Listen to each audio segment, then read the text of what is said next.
കൈകൾ മാറോട് ചേർത്ത് വയ്ക്കുക.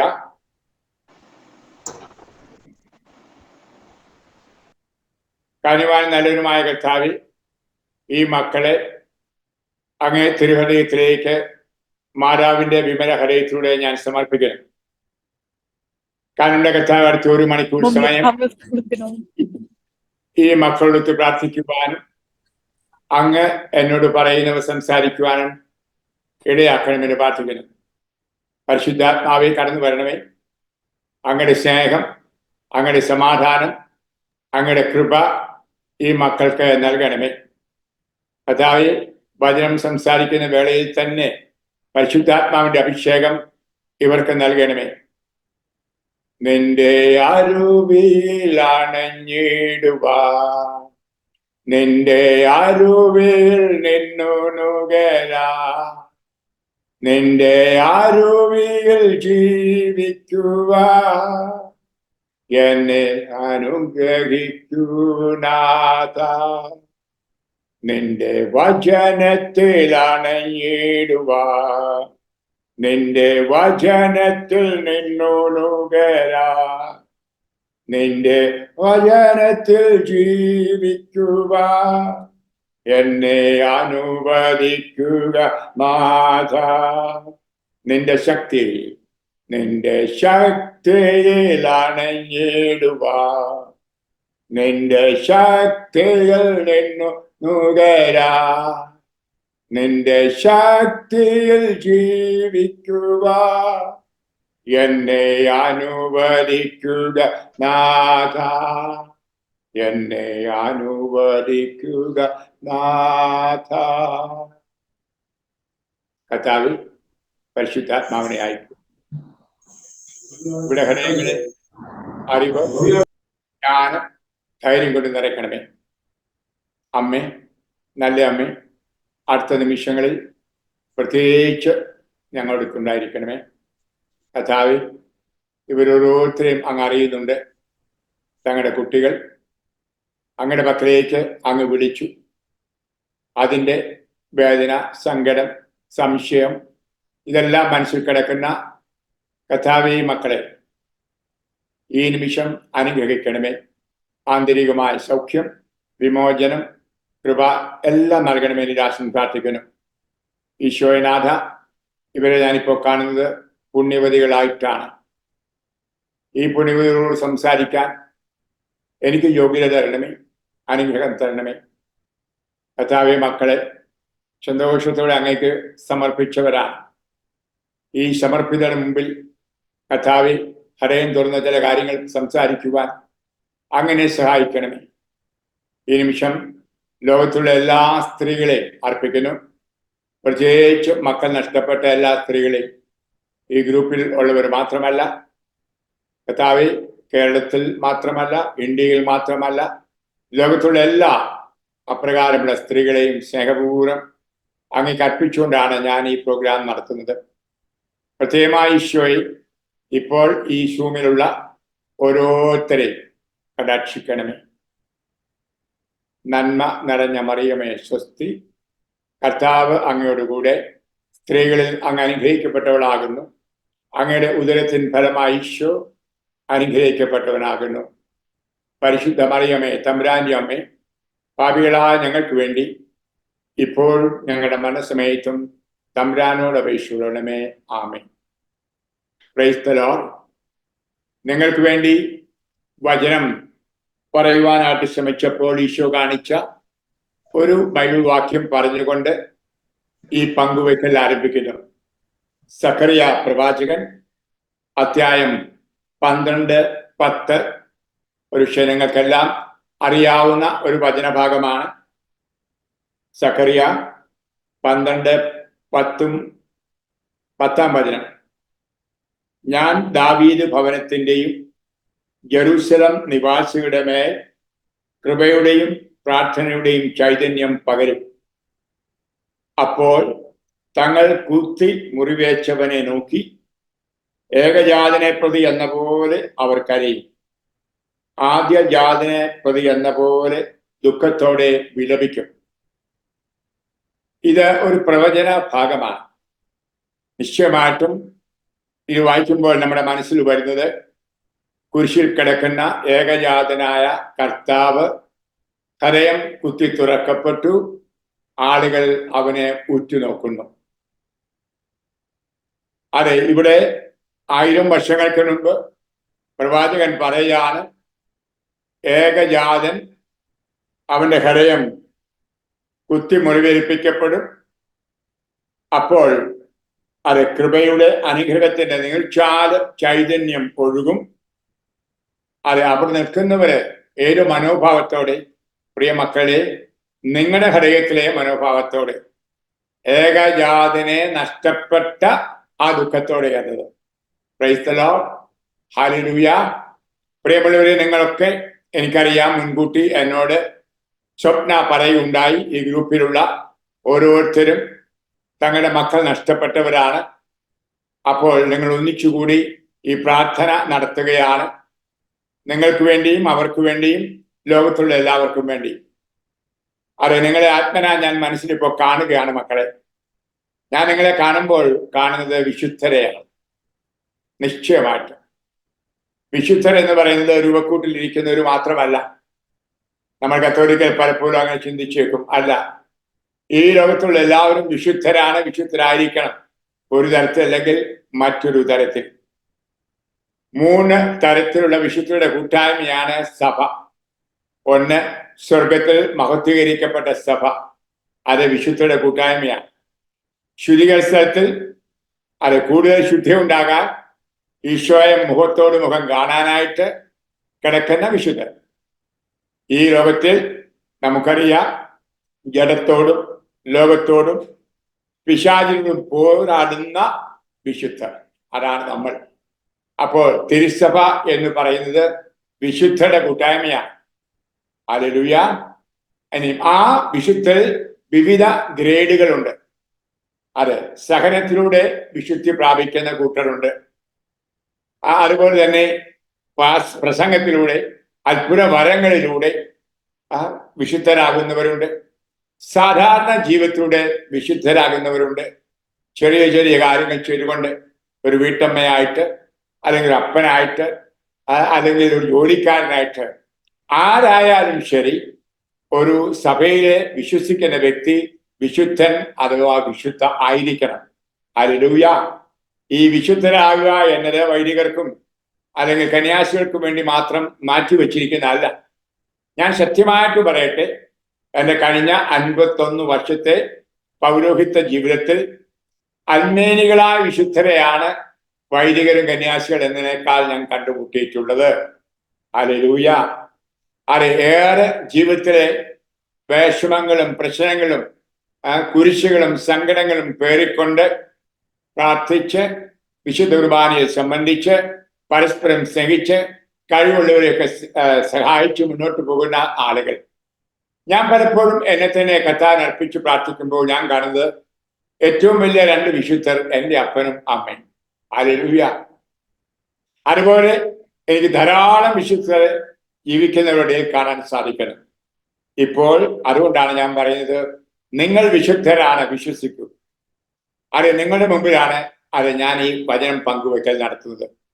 നിങ്ങളുടെ മനസ്സ് ആ കുരിശിലേക്കൊന്ന് ഒന്ന് നോക്കിക്കേ.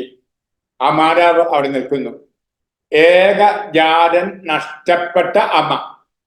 നമ്മൾ വായിക്കുന്നുണ്ട് യോഹന്നാൻ എഴുതിയ സുവിശേഷം 19-ാം അധ്യായം വചനം 26. അതായത് മറ്റ് മറിയാമകളുടെ കൂടെ പരിശുദ്ധ കന്യാമറിയം, യേശുവിന്റെ അമ്മ, നിൽക്കുന്നു എന്നാണ്. അവൾ നിൽക്കുകയായിരുന്നു, കിടക്കുകയല്ല, തളർന്നില്ല, സങ്കടപ്പെട്ട് നെഞ്ഞിത്തിടിച്ച് വാവിട്ട് കരഞ്ഞില്ല. പിന്നെ നിൽക്കുക. നിൽക്കുക എന്ന് പറഞ്ഞാൽ ധൈര്യപൂർവ്വം ആ സഹനങ്ങളെല്ലാം ഉള്ളിൽ ഒതുക്കിക്കൊണ്ട്, നമ്മുടെ അമ്മ അങ്ങനെയായിരുന്നല്ലേ, എല്ലാം ഉള്ളിൽ ഒതുക്കുകയായിരുന്നു, ഹൃദയത്തിൽ സംഗ്രഹിച്ചു. ഈശോയുടെ അത് ജനനത്തെ പറ്റിയുള്ള മംഗളവാർത്ത കിട്ടിപ്പം മുതൽ എല്ലാം ഹൃദയത്തിൽ സംഗ്രഹിച്ചവൾ. അവൾ ആ കുരിശ് നോക്കി നിൽക്കുകയാണ്, കടന്നില്ല. നമ്മൾ ആരായാലും കടന്നുപോയി. കാരണം 6 മണിക്കൂർ വിശുദ്ധ മർക്കോസ് എഴുതിയ സുവിശേഷത്തിൽ നമ്മൾ കാണുന്ന അങ്ങനെയാ. 6 മണിക്കൂർ 3 ആണികളിൽ തൂങ്ങി 5000-ൽ പരം മുറിവുകളുമായി ആ രക്തം ചിന്തി അവസാനത്തെ തുള്ളി പോലും വീണ് ഹൃദയം പിളർക്കപ്പെട്ട ആ നിമിഷത്തിൽ ഏതൊരമ്മ നിലത്ത് വീഴാതിരിക്കും? എന്നാൽ നമ്മുടെ അമ്മ വീണില്ല. ഹല്ലേലൂയ. പരിശുദ്ധ അമ്മ വീണില്ല. ഹല്ലേലൂയ. അതിന് കാരണമെന്ത്? അവൾ നന്മ നിറഞ്ഞവളായിരുന്നു. ഹല്ലേലൂയ. മാതാവിനെ നമുക്കറിയാം, മാലാഖ വന്ന് അഭിസംബോധന ചെയ്തത് നന്മ നിറഞ്ഞവൾ. അപ്പോൾ നമ്മൾ നന്മയിൽ നിറഞ്ഞിരിക്കുമ്പോൾ ഏതെല്ലാം സങ്കടങ്ങൾ, ഏതെല്ലാം ബുദ്ധിമുട്ടുകൾ ഉണ്ടായാലും ധൈര്യപൂർവ്വം നിന്ന് അവയ്ക്കെല്ലാം കർത്താവിന് സ്തുതി പറയാൻ, നന്ദി പറയാൻ കഴിയും. Hallelujah, hallelujah. അതെ, നമുക്കെല്ലാം കൃപ കിട്ടിയവരാണ് മാതാവിനെ പോലെ. വിശുദ്ധ മാമോദീസായിലൂടെ മുതൽ നമ്മുടെ ഓരോ പ്രാർത്ഥനകളിലും കൂരാശ സുഗന്ധങ്ങളുമെല്ലാം കൃപ ലഭിക്കുന്നവരാണ് നിങ്ങളും ഞാനും. ഈ കൃപ നഷ്ടപ്പെടുമ്പോഴാണ് ബലൂൺ പൊട്ടിയതുപോലെ, ബലൂൺ ചൊങ്ങിയതുപോലെ ഒരു ചെറിയ സങ്കടം ഉണ്ടാകുമ്പോൾ കരഞ്ഞു പോകുന്നത്. പ്രിയമുള്ളവരെ, എൻ്റെ മനസ്സിൽ വരുന്നത് ഒരു സംഭവമാണ്. ഏകദേശം 45 വർഷങ്ങൾക്ക് മുമ്പ് ചങ്ങനാശ്ശേരി വാഴപ്പള്ളി എന്ന് പറയുന്ന സ്ഥലത്ത്, ആ വാഴപ്പള്ളി ഒരു സ്കൂളുണ്ട്. ആ സ്കൂളിന്റെ മുറ്റത്ത് പടിക്കൽ കൂടി ബസ് ചീറിപ്പായും. MC റോഡാണ്. ആ സ്കൂളിന്റെ ഓപ്പോസിറ്റ് റോഡിന്റെ മറുവശത്ത് ഒരു വീട്ടിലൊരു അമ്മയുണ്ട്, മറിയമ്മ എന്ന പേരുള്ളത്. അവള് വിധവയാണ്. അവരുടെ ഭർത്താവിനെ ഏതോ ഒരു വഴക്ക് തീർക്കാൻ പോയപ്പോൾ ആരോ അറിയാതെ കുത്തി മരിച്ചു. അതവൾ ക്ഷമിച്ചു, ഒരു കേസിനും പോയില്ല. കർത്താവിന്റെ നാമത്തിൽ ക്ഷമിച്ചു. അതിനുശേഷം അവർ കരിസ്മാറ്റിക് ധ്യാനം കൂടി, പരിശുദ്ധാത്മാവിൽ ശക്തി പ്രാപിച്ചു. ഒന്നുകൂടി അവരെ ക്ഷമിച്ച് സ്നേഹിക്കാൻ കഴിയും. അങ്ങനെ മക്കളെ വളർത്തിക്കൊണ്ടിരിക്കുന്നു, 6 മക്കൾ. അവള് തൻ്റെ 4ാം ക്ലാസ്സിൽ പഠിക്കുന്ന പെൺകുട്ടി സ്കൂളിൽ നിന്ന് വരുന്നു നോക്കിയിരിക്കുക. 4 മണിക്ക് കാപ്പിയും പലഹാരവും ഉണ്ടാക്കി നോക്കിയിരിക്കുന്നു. അവൾ പെട്ടെന്ന് കാണുന്നത് സിസി മോൾ എന്നായിരുന്നു അവരുടെ പേര്. അവള് ആ റോഡ് കുറുകെ ഇറങ്ങുമ്പോൾ അതിസ്പീഡിൽ വന്ന ഒരു KSRTC ബസ് ആ കുട്ടിയുടെ തലയിലൂടെ കയറുന്നു. ചരഞ്ഞരയുന്നു. എൻ്റെ മോളെ എന്ന് വലിയവായി നിലവിളിച്ച് ആ അമ്മ ഓടിച്ചെന്ന് അവരുടെ മൃതദേഹം എടുത്ത് മടിയിൽ വച്ചു. അതിനുശേഷം സംസ്കാരം എല്ലാം കഴിഞ്ഞു. അവൾ ആപ്പാടെ വാശിയിലായിരുന്നു ദൈവത്തോട് ക്ഷമിക്കാൻ പറ്റിയില്ല. അവളെ ആശ്വസിപ്പിക്കുകയും ചെയ്യുന്ന എല്ലാവരോടും പറഞ്ഞത്, ഞാൻ എൻ്റെ ഭർത്താവിനെ കൊന്നവരോട് പോലും ക്ഷമിച്ചു. ഞാനൊരു കരിസ്മാറ്റിക്കായി പ്രാർത്ഥിക്കുന്നു, പള്ളിയിൽ പോകുന്നു, കുർബാനയിൽ സംബന്ധിക്കണം, എങ്കിലും എൻ്റെ കൺമുമ്പിൽ വെച്ച് ഇപ്രകാരം സംഭവിച്ചല്ലോ, ദൈവം അനുവദിച്ചല്ലോ, ഈ ദൈവമുണ്ടോ? അവള് വായ്പിടിച്ചെല്ലാം പറഞ്ഞ് അസമാധാനത്തിലായിരുന്നു. നിങ്ങൾക്ക് ചിന്തിക്കാം അവളുടെ മനസാക്ഷി എങ്ങനെയായിരുന്നു. തകർന്നറിഞ്ഞുപോയി. അന്നത്തെ മെത്രാപ്പോലീസ, ചങ്ങനാശ്ശേരിയിലെ മെത്രാപ്പോലീസ അവളെ വിളിച്ച് നല്ല നല്ല ഉപദേശങ്ങൾ കൊടുത്തു. സമ്മതിക്കില്ല.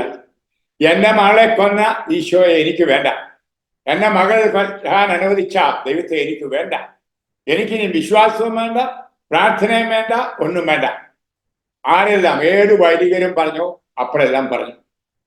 അപ്പോൾ അവളെ അറിയുന്ന, എന്നെയും അറിയുന്ന ഒരു വൈദികൻ, ഒരച്ഛൻ, പള്ളിവാതിക്കലച്ഛൻ, നിങ്ങൾക്കും അറിയുമായിരിക്കും, എന്നോട് വിളിച്ചു പറഞ്ഞു, അച്ഛനെ ഒത്തിരി സ്നേഹിച്ച് ബഹുമാനിക്കുന്നവളാ മറിയമ്മ, അച്ഛനൊന്ന് പോയി ആശ്വസിപ്പിച്ചു. ഞാൻ ചെന്നു. അവളിങ്ങനെ വാശി പിടിച്ച് മസിൽ പിടിച്ചിരിക്കുകയാണ്. മറിയമ്മേ, എന്നെ അറിയുമോ? പിന്നെ അറിയല്ലേ, നിങ്ങൾ അച്ഛന്മാരൊക്കെ കള്ളന്മാരാ. ഒന്ന് അരിശപ്പെടുക ചുമ്മാതെ. വായ്പിടിച്ചാൽ നമുക്കറിയാം, അരിശം വരുമ്പോൾ നമ്മൾ ഒന്നും ചിന്തിക്കാതെ പക്വതയില്ലാതെ സംസാരിക്കണം.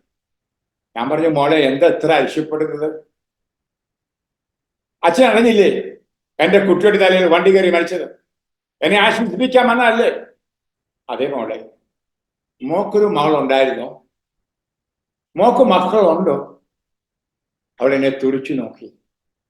ഞാൻ പറഞ്ഞു, നിന്നെ വളർത്താൻ ദൈവം ഏൽപ്പിച്ച മകളെയാണ് അപ്പൻ കൊണ്ടുപോയത്. അവളെന്നെ ശ്രദ്ധിച്ചു. ഞാൻ അവളോട് പറഞ്ഞു, നാം ഓരോരുത്തരെയും ആദ്യം ഗർഭം ധരിച്ചത് പരിശുദ്ധ കന്യാമറിയമാണ്. അതിനുശേഷമാണ് സ്വന്തം അമ്മ ഉദരത്തിൽ പേറിയത്. ഞാൻ എൻ്റെ അനുഭവത്തിലൂടെ പറഞ്ഞു. എൻ്റെ മാനസാന്തര അനുഭവത്തിൽ 1975 കാരിത്താസ് ആശുപത്രിയിൽ വെച്ച് ഒരു പുതു ക്രിസ്ത്യാനി എൻ്റെ തലയൊക്കെ വെച്ച് പ്രാർത്ഥിച്ചപ്പോൾ പരിശുദ്ധാത്മാവ് ഞാൻ നിറഞ്ഞു. നിങ്ങളുടെ എൻ്റെ സാക്ഷ്യം കേട്ടിട്ടുള്ളവരായിരിക്കാം. അപ്പോൾ എൻ്റെ ചെവിയിൽ മന്ത്രിച്ചു. അത് ഈശോയുടെ സ്വരമായിരുന്നു. ജെയിംസെ, നീ നിന്റെ അമ്മയുടെ ഗർഭപാത്രത്തിൽ പിറക്കുന്നതിന് മുമ്പേ എൻ്റെ അമ്മയുടെ ഗർഭപാത്രത്തിൽ എന്നോടൊത്ത് ഒരു വൈദികനായിട്ട് ഉണ്ടായിരുന്നു. ഈ വാക്ക് കേട്ടപ്പോൾ ഞാൻ പൊട്ടിക്കരഞ്ഞു. അതായത് 2000 വർഷങ്ങൾക്ക് മുമ്പ് പരിശുദ്ധ കന്യാമറിയം ഉദരത്തിൽ വചനം കയറിയപ്പോൾ, വചനം മാംസമായി എന്നാണല്ലോ നമ്മൾ ബൈബിൾ വായിക്കുന്നത്, അല്ലേ? അതാണല്ലോ ഈശോ, വചനം മാംസമായത്. അവൻ അമ്മയുടെ ഉദരത്തിലായിരുന്നപ്പോൾ ഞാൻ പറയാണ്, ഞാൻ അവിടെ കൂടെ ഉണ്ടായിരുന്നു. അതേപ്പറ്റി കൂടുതൽ പറഞ്ഞാൽ നിങ്ങളൊരു വിഷയന്റെ ചില പ്രസംഗത്തിൽ കേട്ട് കാണാം. അതായത് മറിയം ഗർഭം ധരിച്ചത് വചനത്തെയാണ് എന്ന് നമ്മൾ പറയുന്നു. ഈ വചനം മാംസമായി. അത് മനുഷ്യകുലത്തിന്റെ മുഴുവനും മാംസവുമാണ് ആയത്. 2000 വർഷങ്ങൾക്ക് മുമ്പ് അതെ വചനം മാംസമായപ്പോൾ ആ മാംസത്തിൽ നീയും നീയും നീയും ഇന്ന് വരെ ജീവിച്ചിരുന്ന എല്ലാവരും, ഇനിയും ജീവിക്കാനുള്ളവരും, ഇപ്പോൾ ജീവിച്ചിരിക്കുന്നവരും ഉണ്ടായിരുന്നു. ഹല്ലേലൂയ. ആ ഒരാളല്ല, ആ ഒരാളിൽ നമ്മളെല്ലാം ഉണ്ടായിരുന്നു. ഇതാണ് ഈശോയുടെ ശരീരം, ഈശോയുടെ മൗലിക ശരീരം എന്ന് പറയും. അപ്പൊ നമ്മൾ യേശുവിന്റെ ശരീരത്തിലായിരുന്നു. അതുകൊണ്ട് പരിശുദ്ധ അമ്മ അതെ കുരിശിൻ ചുവട്ടി വെച്ച് മാത്രമല്ല നമ്മുടെ അമ്മയായത്. പിന്നെയോ അതെ എപ്പോൾ ഈശോ അവിടെ ഉദരത്തിൽ അമ്മയായി തീർന്നുവോ അപ്പോൾ നമ്മുടെ എല്ലാം അമ്മയായി അവൾ മാറി. ഹല്ലേലൂയ. അതായത് ഞാനിപ്പോ പറഞ്ഞ പോലെ നിങ്ങളുടെ വയറ്റിൽ പറഞ്ഞ ആ കുട്ടികൾ രണ്ടാമതാണ് നിങ്ങളുടെ വയറ്റിൽ പറഞ്ഞത് ഞാൻ പറയും. ആദ്യം പറഞ്ഞത് പരിശുദ്ധ അമ്മയുടെ ഉദരത്തിൽ ആണ്. ആ കുട്ടി അതെ ഞാൻ മറിയമോ എന്ന് പറഞ്ഞ ആ സ്ത്രീയോട് പറഞ്ഞു, ആ കുട്ടി ദൈവത്തിന്റെ കുട്ടിയായിരുന്നു, പിതാവിന്റെ കുട്ടിയായിരുന്നു, ഈശോയുടെ സഹോദരനായിരുന്നു, ഈ പരിശുദ്ധ കന്യാമറിയത്തിന്റെ മകനോ മകളോ ആയിരുന്നു. അതിനുശേഷം അതെ മറിയത്തിന് ധാരാളം കുട്ടികൾ, ലോകത്തിലെ എല്ലാവരും അവിടെ കുട്ടികൾ. അപ്പോൾ കർത്താവ് ആ കുട്ടിയെ ആ കുട്ടികളെ നിങ്ങൾക്കും തന്നു. അങ്ങനെ നിങ്ങളും ഗർഭവതികളായി. അതെ ഞാൻ പറയുന്നു, നിങ്ങളുടെ കുട്ടികൾ കർത്താവിന്റെ കുട്ടികളായിരുന്നു. നിങ്ങൾ വെറും വളർത്തമ്മമാർ. ഹല്ലേലൂയ. ഞാൻ പച്ചയ്ക്ക് അവളോട് പറഞ്ഞു, മറിയമ്മേ, നിന്റെ കുട്ടിയുടെ യഥാർത്ഥ അമ്മ പരിശുദ്ധ കന്യക മറിയമാണ്. പിതാവ് നിശ്ചയമായിട്ടും ദൈവപിതാവാണ്. നീ ഒരു വളർത്ത് അമ്മ, നിന്റെ ഭർത്താവ് ഒരു വളർത്തപ്പൻ. നിങ്ങളെ വളർത്താൻ ഏൽപ്പിച്ചതാ. എന്തുകൊണ്ടാണ് വളർത്താൻ നിങ്ങളെ ഏൽപ്പിച്ചത്? ഈ കുട്ടിയെ അല്ല ഈ കുട്ടികളെ നിങ്ങൾ അതിന് കൃപയുള്ളവരാണ് എന്ന് ദൈവം കണ്ടു. ഹല്ലേലൂയ. ഞാൻ ഓർത്തു പോവുകയായിരുന്നു, നവജീവനിലെ തോമാച്ചനെ നിങ്ങളെല്ലാം കേട്ടിട്ടുണ്ട്, അറിയും. അദ്ദേഹത്തിന്റെ വികലാംഗതയുള്ള കുട്ടി വരുന്നപ്പോൾ എല്ലാവരും പറഞ്ഞു, ദൈവമേ, ഇത്രയും ദൈവഭക്തനായ നല്ല മനുഷ്യന് ഇങ്ങനെ വികലാംഗതയുള്ള ഒരു കുട്ടിയെ കൊടുത്തല്ലോ. ഞാൻ അദ്ദേഹത്തെ പോയി കണ്ടു, ആശ്വസിപ്പിക്കാൻ ചെന്നതെങ്കിലും അദ്ദേഹം എന്നെ ആശ്വസിപ്പിച്ചു. അദ്ദേഹം പറഞ്ഞു, ധാരാളം മാരീഡ് കപ്പിൾ ദമ്പതികൾ ലോകത്തിലുണ്ട്, എന്നാൽ കർത്താവ് കണ്ടു ഞാനും എൻ്റെ ഭാര്യയും ഈ വികലാംഗയെ നോക്കാനായിട്ട് പ്രാപ്തിയുള്ളവരാണ്, കൃപയുള്ളവരാണെന്ന്. അതുകൊണ്ട് ഞങ്ങളെ ഏൽപ്പിച്ചു. വലിയൊരു സമ്മാനമാച്ചാൽ. പ്രിയമുള്ളവരെ, ഇതൊക്കെ ഈ സത്യങ്ങൾ ഞാൻ നിങ്ങളോട് പങ്കുവെക്കുന്നത് ഇനിയെങ്കിലും നിങ്ങൾ ആരെങ്കിലും നിങ്ങളുടെ മകനോ മകളോ അല്ലെ മക്കളോ മരിച്ചതിൽ വേദനിച്ചിരിക്കുന്നുവെങ്കിൽ ഞാൻ ഈ മറിയമ്മോട് പറഞ്ഞ് നിങ്ങളോട് പറയുന്നു, നിങ്ങൾ വെറും വളർത്തമ്മമാരായിരുന്നു. നിങ്ങൾ കർത്താവ് ആഗ്രഹിച്ചിടത്തോളം നാളെ വളർത്തി, എന്നിട്ട് യഥാർത്ഥ അപ്പൻ പിതാവ് തങ്ങളുടെ പക്കലേക്ക് കൊണ്ടുപോയി.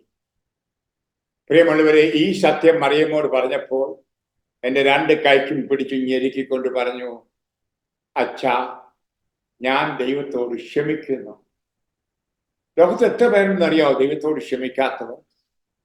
പ്രത്യേകിച്ച് പ്രിയപ്പെട്ടവരുടെ മരണം മൂലം, ഭർത്താവിന്റെ മരണം, മക്കളുടെ മരണം, അപ്പന്റെയോ അമ്മയുടെയോ സഹോദരങ്ങളുടെയോ മരണം വരുമ്പോൾ, അതിൽ കൂടുതലായിട്ട് അപകടത്തിലോ ആകസ്മികമായിട്ടോ മരിക്കുമ്പോൾ ഞാൻ പലരും കണ്ടുകൊണ്ട് ദൈവത്തോട് ക്ഷമിക്കാതിരിക്കുന്നത്. ദൈവത്തോട് നാം ക്ഷമിക്കാത്തതുകൊണ്ട് ദൈവത്തിന് യാതൊരു കുഴപ്പം ഉണ്ടാകില്ല. ഹല്ലേലൂയ. ദൈവമാണ്. നമുക്കാ കുഴപ്പം. നമ്മുടെ ഉള്ളിൽ ആ വിഷം കിടക്കുന്നത്. എന്റെ കൈക്ക് പിടിച്ചു പറഞ്ഞു, ജെയിംസ് അച്ഛാ, ഞാനിപ്പോൾ ദൈവത്തോട് ക്ഷമിക്കുന്നു. ഇപ്പൊ എന്റെ കണ്ണുകൾ തുറന്നു, ആന്തരിക കണ്ണ് തുറന്നു. എനിക്ക് കാണാൻ പറ്റുന്നു, അതെ, എന്റെ മകൾ സ്വർഗത്തിൽ ഈശോയുടെ മടിയിലാണ്. അവൾ എന്നെ കെട്ടിപ്പിടിച്ചു, മറിയം എന്നെ കെട്ടിപ്പിടിച്ചു. അതെ, എനിക്ക് സന്തോഷമാച്ചാ. ഇനി ഞാൻ ശിശുമോളെ ഓർത്ത് വിഷമിക്കുകയാണ്. എന്റെ ശിശുമോൾ സ്വർഗത്തിൽ ഇരുന്നു കൊണ്ട് അത് എനിക്ക് വേണ്ടി പ്രാർത്ഥിക്കും, എന്നെ മറ്റു മക്കൾക്ക് വേണ്ടി പ്രാർത്ഥിക്കും. അതിൽ പിന്നെ അവൾ ശിശുമോളെ ഓർത്ത് ഒരു തുള്ളി കണ്ണീര് ഒഴുക്കിയിട്ടില്ല. Hallelujah, hallelujah. എനിക്ക് നല്ലോണം അറിയാം, കാരണം എൻ്റെ ആധ്യാത്മിക മോളുടെ കാര്യമാണ് ഞാൻ ഈ പറയുന്നത്. അവൾ എൻ്റെ മോളായിരുന്നു. അവള് കഴിഞ്ഞ വർഷം, ഒരു വർഷം ആയില്ല, മരിച്ചു. ഒരു സ്ട്രോക്ക് വന്ന്. പ്രിയപ്പെട്ടവർ, ഞാൻ പറയാൻ കാരണം, അതെ, നമ്മൾ മനസ്സിലാക്കണം, നമ്മൾ ദൈവത്തോട് വാശി പിടിച്ചിരുന്നിട്ട് കാര്യമില്ല. ദൈവത്തിന്റെ പദ്ധതിയും പ്ലാനും അനുസരിച്ചാണ് കാര്യങ്ങളെല്ലാം നീങ്ങുന്നത്. യെശയ്യാ പ്രവാചകൻ 55 പറയുന്ന പോലെ, എൻ്റെ വഴികളല്ല നിങ്ങളുടെ വഴികൾ, നിങ്ങളുടെ പദ്ധതികളല്ല എൻ്റെ പദ്ധതികൾ. ഇവ രണ്ടും ആകാശം ഭൂമിയിൽ നിന്ന് അകന്നിരിക്കുന്ന പോലെ അകന്നിരിക്കുന്നു. നമ്മൾ നമ്മുടെ ചെറിയ ബുദ്ധി കൊണ്ട്, ചെറിയ കണ്ണുകൊണ്ട് ദൈവത്തെ അളക്കാൻ നോക്കും. ഹല്ലേലൂയ. എന്നാൽ ഈ വലിയ ദൈവം നമ്മളെ പ്രതിയുള്ള പദ്ധതിയും പ്ലാനും ഉണ്ടാക്കി അത് നമുക്ക് വച്ചിട്ടുണ്ട്. അത് യെരമ്യാ പ്രവാചകൻ 29:11 പറയുന്ന പോലെ, യെരമ്യാ 29:11 പറയുന്ന പോലെ, നിങ്ങളുടെ നല്ല ഭാവിക്ക് വേണ്ടി, നിങ്ങളുടെ സർവ്വവിധ നന്മയ്ക്ക് വേണ്ടിയുമാണ്. നിങ്ങൾ വന്ന് പ്രാർത്ഥിക്കുമ്പോൾ, മുഴുഹൃദയത്തോടെ വന്ന് പ്രാർത്ഥിക്കുമ്പോൾ എൻ്റെ ഹിതം നിങ്ങൾക്ക് വെളിപ്പെടുത്തപ്പെടും. പ്രിയ മക്കളെ, ആ ദൈവത്തിന്റെ ഹിതം വെളിപ്പെടുത്തുവാൻ നിങ്ങൾക്ക് പ്രാർത്ഥിക്കുന്നവരാണെന്ന് എനിക്കറിയാം. അതെ, ആ ഹിതം മനസ്സിലാക്കിയാൽ മാത്രം പോരാ, അത് ഓർത്ത് ദൈവത്തിന് നന്ദി സ്തോത്രവും അർപ്പിക്കണം. ഇതാണ് ആദ്യമേ എനിക്ക് നിങ്ങളോട് പറയുവാനുള്ളത്. ശാസനയല്ല, ഉപദേശവുമല്ല, ഞാൻ സത്യമാണ് പങ്കുവയ്ക്കുന്നത്. നിങ്ങളുടെ മക്കൾ അത് കർത്താവിന്റെ മടിയിൽ, മാതാവിന്റെ മടിയിലാണ് സ്വർഗത്തിൽ. അവ പുണ്യവതികളും പുണ്യവാന്മാരുമായി, കൊച്ചു പുണ്യവാന്മാരും പുണ്യവതികളുമായി, നിങ്ങൾക്ക് വേണ്ടി മാത്രമല്ല, സ്വർഗത്തിലെത്തിയാൽ പിന്നെ നിങ്ങളുമായുള്ള ബന്ധം പോയി. ഹല്ലേലൂയ. എന്ന് പറഞ്ഞാൽ ജഡിക ബന്ധം പോയി, ആത്മീയ ബന്ധം മാത്രം. ഞാൻ അല്പം അതൊന്ന് പറഞ്ഞോട്ടെ. രേണിയോ മറ്റോ പറഞ്ഞു, അച്ഛന് മരണാനന്തര അനുഭവമൊക്കെ ഉണ്ടായപ്പം അതേപ്പറ്റി കൂടെ കുറെ വല്ലതും പറയാമോ? ഈ 1 മണിക്കൂർ കൊണ്ട് ഇതൊക്കെ പറയാൻ പറ്റുന്ന കാര്യമല്ല. ഞാൻ 2 പുസ്തകങ്ങൾ എഴുതിയിട്ടുണ്ട്. ഐസോ ഇറ്റേണിറ്റി, നിത്യത ദർശിച്ച നിമിഷങ്ങൾ. മറ്റൊരു പുസ്തകം ഈ അടുത്ത നാൾ എഴുതി, ശുദ്ധിയാത്മാക്കളുടെ കൂടെ, വിത്ത് ദ സോൾസ് ഇൻ പർഗട്ടറി, ശുദ്ധികരാത്മാക്കളുടെ കൂടെ. അനുഭവങ്ങൾ, എൻ്റെ അനുഭവങ്ങൾ മാത്രം പറഞ്ഞുള്ള പുസ്തകങ്ങളാണ്. കരിഷ്ഭവനിൽ മാത്രമേ അത് കിട്ടൂ. അത് വാങ്ങിച്ച് വായിക്കണമെന്ന് ഞാൻ നിർദ്ദേശിക്കുകയാണ്. പ്രിയമുള്ള, കണിശമായിട്ടും ഞാൻ നരകം കണ്ടു, സ്വർഗം കണ്ടു, ശുദ്ധീകരണ കണ്ടു. അതിപ്പോഴും കണ്ടുകൊണ്ടിരിക്കുകയാണ്. ഒരിക്കൽ മാത്രം കണ്ടതല്ല. എൻ്റെ അനുഭവങ്ങൾ ഓരോ ദിവസവും. ഇന്ന് വെള്ളിയാഴ്ചയാണ്. സാധാരണഗതി ഞാൻ ഒരു പരിപാടി എടുക്കുന്ന ദിവസമല്ല. പിന്നെ എൻ്റെ മോളായ സ്വപ്നയും മോനായ അവരുടെ ഭർത്താവ് മധുവും കൂടെ വന്നു. എന്നോട് ആവശ്യപ്പെട്ടു, അച്ഛാ, ഞങ്ങൾക്കൊരു ഷെയറിങ് തരാവോ? ഞാൻ സമ്മതിച്ചു. അതെന്റെ ബലഹീനതയാണ്. ഹല്ലേലൂയ. സ്നേഹമുള്ളവർ ഉദയം ചോദിച്ചാൽ അത് സമ്മതിച്ചു പോവുക എൻ്റെ ബലഹീനതയാണ്. അങ്ങനെയാണ്. ഇന്ന് വെള്ളിയാഴ്ച ആണെങ്കിൽ നിങ്ങൾക്കറിയാം, രാവിലെ ഏകദേശം 200 മില്ലി ബ്ലഡ്, ചോര പോയത് എൻ്റെ ശരീരത്തിൽ നിന്ന്. എൻ്റെ മുറിവുകളെല്ലാം ഇന്നും ഫ്രഷ് ആയിട്ടിരിക്കുകയാണ്. ഇതെല്ലാം ഉണ്ടെങ്കിലും ഈ വേദനയോടുകൂടി നിങ്ങൾ സംസാരിക്കാനാണ് പരിശുദ്ധാത്മാ പറഞ്ഞത്. കാരണം നിങ്ങൾ വേദനിക്കുന്നവരായിരുന്നു. ഇപ്പോഴാണ് ഞാൻ വിശ്വസിക്കുന്നില്ല. ഹല്ലേലൂയ. ഇനി വേദനിക്കുന്നവരാണെന്ന് പറഞ്ഞാൽ ഞാൻ അടിക്കും. ഹല്ലേലൂയ. വേദനിക്കുന്ന ഒരിക്കലും പറയരുത്. വേദനകളെ നിങ്ങൾ സന്തോഷമാക്കണം പരിശുദ്ധാത്മാവിലൂടെ. പ്രിയമുള്ളവരെ, എൻ്റെ ജീവിതം മുഴുവൻ വേദനകളിലൂടെ കടന്നുപോയതാണ്. പ്രത്യേകിച്ച് ഒരു പുരോഹിതൻ, വൈദികൻ ആയതിനു ശേഷം ഈ വേദനകളെല്ലാം ആത്മാവിന്റെ കൃപയാൽ ഞാൻ ശക്തി കണ്ടെത്തി. അത് ഞാനിത് പറഞ്ഞിട്ട് ഞാൻ പറയാം. പ്രിയപ്പെട്ടവരെ, ഞാൻ പറയട്ടെ, മരണം മൂലം വേർപെടുന്നവർ നമ്മളുമായി ഒരു ആധ്യാത്മിക ബന്ധത്തിലാണ്. ഞാൻ ആദ്യമേ പറയട്ടെ, നാം ഒക്കെ മരിച്ചു മരിച്ചു എന്ന് പറയരുത് കേട്ടോ. ആ വാക്ക് ക്രിസ്തീയമല്ല. നമ്മൾ മരിക്കുകയില്ല, ക്രിസ്ത്യാനി മരിക്കില്ല. ഹല്ലേലൂയ. പരിശുദ്ധാത്മാവിൽ ജനിച്ച ഒരു വ്യക്തി, യേശുവിന്റെ ശരീരവും രക്തവും ഭക്ഷിച്ച് പാനം ചെയ്യുന്ന ഒരു വ്യക്തി, യേശുവിനോടുകൂടി അയക്കുന്ന വ്യക്തി ഒരിക്കലും മരിക്കില്ല. പിന്നെയോ ഇഹലോകവാസം വെടിയുന്നേ ഉള്ളൂ. നമ്മൾ അങ്ങനെ പറയുന്നത് അല്ലേ. പണ്ട് കാലത്ത് രാജാക്കന്മാരെ പറ്റി പറയും, നാട് നീങ്ങിയെന്ന്. രാജാക്കന്മാർ മരിച്ചെന്ന് പറയില്ല, നാട് നീങ്ങി. അതുപോലെ നമ്മൾ നാട് നീങ്ങുന്നു. ഇനി ആ സംഭവം ഒന്ന് മനസ്സിലോർത്താൽ, ഇപ്പൊ ഞാൻ മഞ്ഞാക്കളച്ചൻ മരിക്കുന്നു, നമ്മുടെ ഭാഷയല്ല, ഇഹലോകവാസം വെടിയുന്നു. എന്തു പറ്റും? എന്റെ ശരീരം അനക്കമില്ലാതാകും, തണുത്തു. എന്നെ കൊണ്ട് മോർച്ചറി വെച്ചേക്കാം, പിന്നെ പെട്ടിയിലാക്കും, പിന്നെ മണ്ണിലേക്ക് എന്നെ സംസ്കരിക്കും. അത് എന്റെ ശരീരമാണ്. ഞാൻ മരിച്ചിട്ടില്ല, ഞാൻ തുടർന്ന് ജീവിക്കുന്നു. ഹല്ലേലൂയ. എന്റെ ആത്മാവ് മാത്രമല്ല, ഞാൻ ജെയിംസ്, ഞാൻ എൻ്റെ ജീവിതത്തിൽ ചെയ്ത എല്ലാ നന്മകളെയും തിന്മകളെയും ഒരു ലിസ്റ്റുമായിട്ട് ഞാനാണ് പോകുന്നത്. എൻ്റെ ആത്മാവല്ല. അവിടെ മനസ്സുണ്ട്, എൻ്റെ ആന്തരികത മുഴുവൻ. ശരീരം മാത്രമേ മണ്ണിലേക്ക് പോയിട്ടുള്ളൂ. അത് നമുക്കറിയാം, കർത്താവിന്റെ രണ്ടാമത്തെ വരവിൽ ഉയർത്തെഴുന്നേൽക്കും. അതുവരെ അത് ഞാൻ പോകുന്നു. അപ്പൊ എനിക്കൊരു ശരീരമുണ്ടോ? ഉണ്ട്. പൗലോസപ്പോസ്തലൻ 1 കൊരിന്ത്യർ അധ്യായം 15 വ്യക്തമായി പറയുന്നു, അത് പക്ഷികൾക്കൊരു ശരീരമുണ്ട്, അല്ലെങ്കിൽ മൃഗങ്ങൾക്ക് ഒരു ശരീരമുണ്ട്, മനുഷ്യന് ഒരു ശരീരമുണ്ട്, മരണാനന്തരവും ഒരു ശരീരമുണ്ട്. ഹല്ലേലൂയ.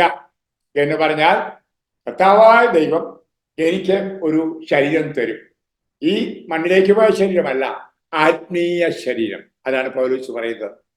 ഈ ആത്മീയ ശരീരവുമായിട്ട്, കാരണം അരൂപിക്ക് മാത്രം എക്സിസ്റ്റ് ചെയ്യുവാൻ, ജീവിക്കാൻ പറ്റില്ല. അപ്പൊ അരൂപി ശരീരത്തോടു കൂടി ആയിരിക്കണം. അപ്പോഴേ ഞാൻ വ്യക്തിത്വം പൂർണ്ണമാകും. അപ്പൊ തമ്പുരാൻ എനിക്ക് ഒരു വ്യക്തിത്വം തരികയാണ്, ശരീരം തന്നുകൊണ്ട്. അതുമായിട്ട് ഞാൻ കർത്താവിന് മുമ്പിൽ പോവാ വിധിക്കായിട്ട്. അപ്പോൾ ഞാനാണ് വിധിക്കായിട്ട് കർത്താവിന്റെ അടുക്കൽ പോകുന്നത്. എന്റെ നന്മയും തിന്മയും എല്ലാം ആ സമയത്താണ് വെളിപ്പെടുത്തപ്പെടുന്നത്.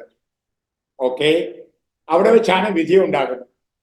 ഇനി നമ്മൾ വേദപാഠത്തിൽ പഠിക്കുന്നു തനത് വിധിയും പൊതുവിധിയും. ഇല്ല, നിങ്ങളൊക്കെ പഠിച്ചിട്ടുണ്ട്. എന്താണ് ഈ തനത് വിധി എന്നറിയാമോ? ഞാൻ തന്നെ എന്നെ വിധിക്കുക, അവിടെ തമ്പുരാൻ വിധിക്കുകയല്ല. ഉദാഹരണം, ഞാൻ ദൈവത്തെ വെറുത്ത്, ദൈവത്തെ വേണ്ട എന്ന് പറഞ്ഞ്, ദൈവത്തെ നിഷേധിച്ച് ഞാൻ ജീവിച്ചു. അപ്പോൾ ഞാൻ എന്നോട് തന്നെ പറയും, എനിക്ക് ഈ ദൈവത്തെ വേണ്ട, ഞാൻ പൊക്കോളാം നരകത്തിലേക്ക്. അപ്പൊ ഞാൻ തന്നെ നരകത്തിലേക്ക് പോകും. കാരണം ഇവിടെ തന്നെ നരകമായിരുന്നു. ദൈവമില്ലാത്ത ജീവിതം നരകമാണ്. ഓക്കെ, അപ്പോൾ ഞാൻ എന്നിലേക്ക് നോക്കുമ്പോൾ കാണുകയാണ്, ഞാൻ പരിശുദ്ധനായി ജീവിച്ചു. ദൈവം പരിശുദ്ധനായിരിക്കുന്ന പോലെ പരിശുദ്ധനായിരുന്നു. അല്ലെങ്കിൽ പൂർണ്ണത, അതായത് സ്വർഗസ്ഥനായ പിതാവ് പൂർണ്ണനായിരിക്കുന്ന പോലെ ഞാനും പൂർണ്ണനായിരുന്നു. നമ്മൾ വായിക്കുന്നുണ്ട് മത്തായി 5:48, അല്ലെ? അങ്ങനെ ജീവിച്ചപ്പോൾ അതെ, അവിടെ ചെല്ലുമ്പോൾ ഞാൻ തന്നെ സ്വർഗത്തിലേക്ക് നടന്നു പോകും. കർത്താവ് പറയല പൊക്കോളാൻ. കർത്താവ് ആരെയും സ്വർഗത്തിലേക്ക് വിടുന്നില്ല, സ്വയമാ പോകും നമ്മള്. കർത്താവ് ആരെയും നരകത്തിലേക്കും വിടുന്നില്ല, നമ്മൾ തന്നെയാ പോകുന്നത്. അപ്പോൾ നമ്മൾ കണ്ടേക്കാം, നമ്മുടെ ഉള്ളിലേക്ക് നോക്കുമ്പോൾ നമ്മൾ പരിപൂർണർ ആയിരുന്നില്ല, നമ്മൾ വിശുദ്ധരായിരുന്നില്ല. ചെറിയ പാപങ്ങളും അതിൻ്റെ കടങ്ങളും കിടക്കുന്നു.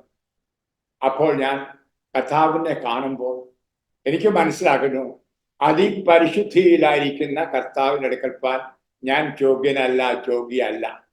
എനിക്ക് ശുദ്ധീകരണം വേണം. അപ്പോൾ ഞാൻ കൺമുമ്പിൽ കാണുന്ന എന്താണ്? ശുദ്ധീകരണ സ്ഥലം.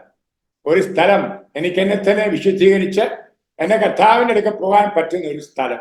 ഞാൻ ആ ശുദ്ധീകരണ സ്ഥലത്തേക്ക് എടുത്തു ചാടും. ഹല്ലേലൂയ. ഇത് പ്രിയമുള്ള മരണാനന്തര അനുഭവം ഉണ്ടായ വ്യക്തികൾ ഏകദേശം 2000-ലധികം ആളുകൾ പങ്കുവെച്ചതാണ് ഞാൻ നിങ്ങളോട് പറഞ്ഞത്. ഞാനും അത് കണ്ടു. അതെ, അതുകൊണ്ടാണ് പറഞ്ഞത്. പ്രിയമക്കളെ, ആരും കർത്താവ് ആരെയും തള്ളി നരകത്തിലോട്ട് വിടുന്നില്ല, തള്ളി ശുദ്ധീകരണ സ്ഥലത്തിലോ സ്വർഗത്തിലോ വിടുന്നില്ല. നാം തന്നെ നമ്മളെ വിധിക്കുന്നു, നമ്മുടെ ചെയ്തികൾക്കനുസരിച്ചു. അതുകൊണ്ടാണ് തനതു വിധി. കർത്താവിന് മുമ്പിലാണ് കണിശമായിട്ട്. കഥാഭാവന വലിയ പ്രകാശത്തിന് മുമ്പിലാണ് നമ്മൾ മുഴുവനായിട്ട് നമ്മളെ കാണുന്നത്. ഓക്കെ, അത് ഒരു ഭാഗം. ഇനി വേറൊരു ഭാഗം ഞാൻ പറഞ്ഞല്ലോ, നമ്മൾ സ്വർഗത്തിൽ എത്തിക്കഴിഞ്ഞാലുള്ള ബന്ധം, അഥവാ ശുദ്ധീകരണ സ്ഥലത്തിലായിരിക്കുമ്പോഴുള്ള ബന്ധം, ആത്മീയ ബന്ധം. നിങ്ങൾക്കറിയാമല്ലോ, അത് ലൂക്ക എഴുതിയ സുവിശേഷത്തിൽ 20-ാമത്തെ അധ്യായത്തിൽ, അതായത് ഒരു സ്ത്രീ 7 പുരുഷന്മാരെ കെട്ടിയതും മക്കളില്ലാണ്ട് 7 പേരും മരിച്ചു, ഇവളും മരിച്ചു. നമുക്ക് ആ സംഭവം അറിയാം ഇല്ലേ? 20-ാം അധ്യായം ലൂക്ക എഴുതിയ സുവിശേഷം. ഇനി നമ്മൾ നോക്കണം. അപ്പോൾ ചോദ്യം ചോദിച്ചു ഫരിശിയർ വന്ന്, നിത്യതയിൽ ഇവൾ ആരുടെ ഭർത്താവായിരിക്കും, ആരുടെ ഭാര്യയായിരിക്കും എന്ന് ചോദിക്കുന്നത്. കാരണം 7 ഭർത്താക്കന്മാർ ജീവിതത്തിലുണ്ടായിരുന്നു, മാറി മാറി. അതായത് ചേട്ടൻ മരിച്ചപ്പോൾ അനിയൻ കെട്ടി, അനിയനും മരിച്ചു, അങ്ങനെ നിങ്ങൾക്ക് അത് കഥ അറിയാം. അതെ, അപ്പോൾ അവരെ ചോദിച്ചത് ആരാരുടെ ഭാര്യയായിരിക്കും. അപ്പോൾ കർത്താവ് പറഞ്ഞ അർത്ഥം, വചനം എന്തായിരുന്നു എന്നറിയാമോ? സ്വർഗത്തിൽ കല്യാണം കഴിപ്പില്ല. ഹല്ലേലൂയ. ഈ വിവാഹം എന്ന് പറയുന്നത് എന്താണ്? മനുഷ്യ ബന്ധങ്ങൾ ആണ്. സ്ത്രീയും പെണ്ണുമാണുമായിട്ട് ദൈവം സൃഷ്ടിച്ചു. ദൈവം അവരെ ആശീർവദിച്ചുകൊണ്ട് മക്കളെ ഉത്പാദിപ്പിക്കുമെന്ന് പറഞ്ഞു. ഉൽപ്പത്തി പുസ്തകം അധ്യായം 1, 26, 27. ഇത് ഈ ലോകത്തിലാ, പരലോകത്തിലല്ല. പരലോകത്തിൽ കല്യാണമില്ല. ഹല്ലേലൂയ. ഇവിടെയാണ് നമുക്ക് ജഡമുള്ളത്. ആ ജഡം പോയി കഴിഞ്ഞു മണ്ണിലേക്ക്. ജഡജീവിതം തീർന്നു. ഹല്ലേലൂയ. മറക്കരുത്, ജഡത്തിലായിരിക്കുമ്പോഴാണ് 1 കെട്ടുന്നു, 2 കെട്ടുന്നു, കെട്ടി ഉപേക്ഷിക്കുന്നു, മക്കളുണ്ടാകുന്നതല്ല. ഈ പ്രക്രിയകളെല്ലാം ഈ ലോകത്തിലെ മനുഷ്യന് വേണ്ടിയിട്ടാണ്. അവിടെ നിന്ന് പോകുമ്പോൾ കർത്താവ് പറഞ്ഞു, അവർ മാലാഹമാരെ പോലെ ആയിരിക്കും. ഹല്ലേലൂയ. മാലാഹമാര് കല്യാണം കഴിക്കുന്നില്ല കേട്ടോ. മാലാഹമാർക്ക് മക്കളുമില്ല കേട്ടോ. അവരുടെ ജീവിതം എന്താണ്? ആത്മീയതയുടെ ജീവിതമാണ്, ആത്മീയ ജീവിതം. അപ്പോൾ മക്കളെ, ഞാൻ പച്ചക്കേ പറയുന്നു, ഞാൻ കണ്ടതുമാണ്. നിങ്ങൾ കുടുംബമായിട്ട് സ്വർഗത്തിൽ പോകും. ഞാൻ കുടുംബമായിട്ടാ ആളുകളെ സ്വർഗത്തിൽ കണ്ടത്. അവർ ഒന്നിച്ചിരിക്കുന്നത്, മക്കളും ഭർത്താവും ഭാര്യയും മാതാപിതാക്കളും എല്ലാം. എൻ്റെ അമ്മയും എൻ്റെ അപ്പനെയും ഒക്കെ ഞാൻ സ്വർഗത്തിൽ പോകുമ്പോൾ കാണുന്നു. പ്രിയമുള്ളവരെ, എന്നാൽ ആത്മീയതയുടെ പരിശുദ്ധിയുടെ പരിശുദ്ധിയിൽ, സ്നേഹത്തിന്റെ സ്നേഹത്തിൽ അവർ ഒന്നായിരിക്കുന്നു. അവിടെ ഒരു ജഡികമായ ചിന്ത പോലും വരത്തില്ല, വരാൻ പാടില്ല. കാരണം മാലാഹമാരെ പോലെയാണ്. ഹല്ലേലൂയ. അതുകൊണ്ടാണ് ഞാൻ പറഞ്ഞത്, നിങ്ങൾക്ക് ഇവിടെ ഇരുന്നു കൊണ്ട്, നിങ്ങൾ ഈ ലോകത്തിലായിരിക്കുമ്പോൾ, ഈ ജഡത്തിലായിരിക്കുമ്പോൾ, ഈ ആത്മീയ ബന്ധത്തെ നിങ്ങൾക്ക് മനസ്സിലാക്കാൻ പറ്റില്ല. നിങ്ങൾക്ക് മനസ്സിലാക്കത്തില്ല. കാരണം നിങ്ങൾ ചിന്തിക്കുന്നതും പറയുന്നതും ചെയ്യുന്നതുമെല്ലാം ജഡികമാണ്. കാരണം ഞങ്ങൾ ജഡത്തിലാണ്. നിങ്ങൾ ആരും ജഡത്തിൽ അല്ലാതല്ല ഇവിടെ, ആണോ? അല്ല, നിങ്ങൾ ജഡത്തിലാണ്, നിങ്ങൾ ലോകത്തിലാണ്. അപ്പോൾ നിങ്ങൾക്ക് ജഡികമായും ലൗകികമായിട്ടേ ചിന്തിക്കത്തുള്ളൂ. അതിന് അപ്പുറം ചിന്തിക്കണമെങ്കിൽ ഈ ലോകം വെടിയണം. ഹല്ലേലൂയ. അപ്പോൾ ഈ ആധ്യാത്മിക ജീവിതം എന്തെന്ന് മനസ്സിലാക്കാൻ പറ്റും. എത്രമാത്രം ധ്യാനിച്ച് പുണ്യജീവിതം കഴിക്കുന്ന വ്യക്തി ആയാലും ആ വ്യക്തി ജഡത്തിലാണ്, ലോകത്തിലാണ്. അപ്പോൾ ആ ബന്ധങ്ങൾ ഉള്ളിടത്തോളം കാലം ഈ ആത്മീയ ദൈവിക ബന്ധം മനസ്സിലാക്കാനാവതല്ല. ഇത് കർത്താവ് എനിക്കൊന്നൊരു പ്രത്യേക കൃപയായിരുന്നു, നമുക്കറിയാം. ഞാൻ മരിച്ചുവെന്ന് വൈദ്യശാസ്ത്രം പറഞ്ഞു. എന്റെ ശവം കൊണ്ട് ഇന്ത്യക്ക് അയച്ചോളാനായിട്ട് എന്നെ ആശുപത്രിയിലാക്കിയവരോട് നേഴ്സ് വിളിച്ചു പറഞ്ഞു. എന്റെ ശവം എടുത്ത് നാട്ടിലേക്ക് അയക്കാനായിട്ട്, ഓസ്ട്രിയയിലായിരുന്നു ഞാൻ ആ സമയം. അവര് അരമണിക്കൂർ സമയം ഡ്രൈവ് ചെയ്തു. വഴിയിൽ അവർ ഓർത്തു, മഞ്ഞാക്കളത്തിന്റെ ശവം അയക്കേണ്ടത് കോട്ടയത്തിനാണ്. കോട്ടയത്ത് എയർപോർട്ടില്ല, അതുകൊണ്ട് കൊച്ചിയിൽ. അതിപ്പം ഏത് എയർലൈൻസിൽ വിടണം അവരോർത്തു. ഞാൻ സാധാരണ ലുഫ്താൻസയ്ക്കാണ് യാത്ര ചെയ്യുന്നത്. അപ്പം ലുഫ്താൻസക്കാരോട് വിളിക്കാം. വഴി വെച്ച് അവർ ലുഫ്താൻസക്കാരെ വിളിച്ചു. അപ്പോൾ പറഞ്ഞു, ഞാനൊരു ഫ്രീക്വന്റ് ഫ്ലയറാണ്, മിക്കവാറും യാത്ര ചെയ്യുന്നത്. അതുകൊണ്ട് എന്നെ ഫ്രീ ആയിട്ട്, എൻ്റെ ചരക്ക്, എൻ്റെ ശരീരം ഫ്രീ ആയിട്ട് കൊച്ചിയിൽ ഇറക്കാവുന്ന, ഒരാൾക്കും കൂടെ പോകാമെന്ന്. അങ്ങനെ തീരുമാനിച്ച് അവർ ആശുപത്രിയിൽ വരുന്നു എൻ്റെ ശവം കാണാനും ശവം എടുത്തുകൊണ്ട് പോകാനായിട്ട്. അത് ഒരുക്കാൻ അവർ വരുമ്പോൾ കാണുന്നത് ഞാൻ മിടുക്കനായിട്ട് കുട്ടപ്പനായിട്ട് ശ്വാസം വലിച്ചു കിടക്കുകയാണ്. ഒരു കുഴപ്പമില്ല, നാടിക്കൊരു കുഴപ്പമില്ല. സംഭവിച്ചെന്താന്ന് ചോദിച്ചാൽ എൻ്റെ വെന്റിലേറ്റർ അതിൻ്റെ കേബിൾ വിട്ടുപോയി. അതിൻ്റെ സൈറൻ വർക്ക് ചെയ്തില്ല. അതുകൊണ്ട് ആരും അറിഞ്ഞില്ല. നേഴ്സ് വന്ന് നോക്കുമ്പോൾ തണുത്ത് വിറങ്ങലിച്ചു കിടക്കുന്നു. നോക്കിയപ്പോൾ നാടിയില്ല, മരിച്ചു. അപ്പോഴേ അവൾ വിളിച്ച് പറഞ്ഞതാണ് സംഗതി. എന്നാൽ അപ്പോൾ ഡോക്ടർ വരുന്നു, നൈറ്റ് ഡോക്ടർ.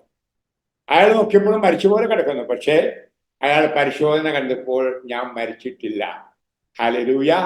അതെ, അങ്ങനെ 15 മിനിറ്റോളം ആ തണുത്ത് വിറച്ച ശവം പോലെ കിടന്നു.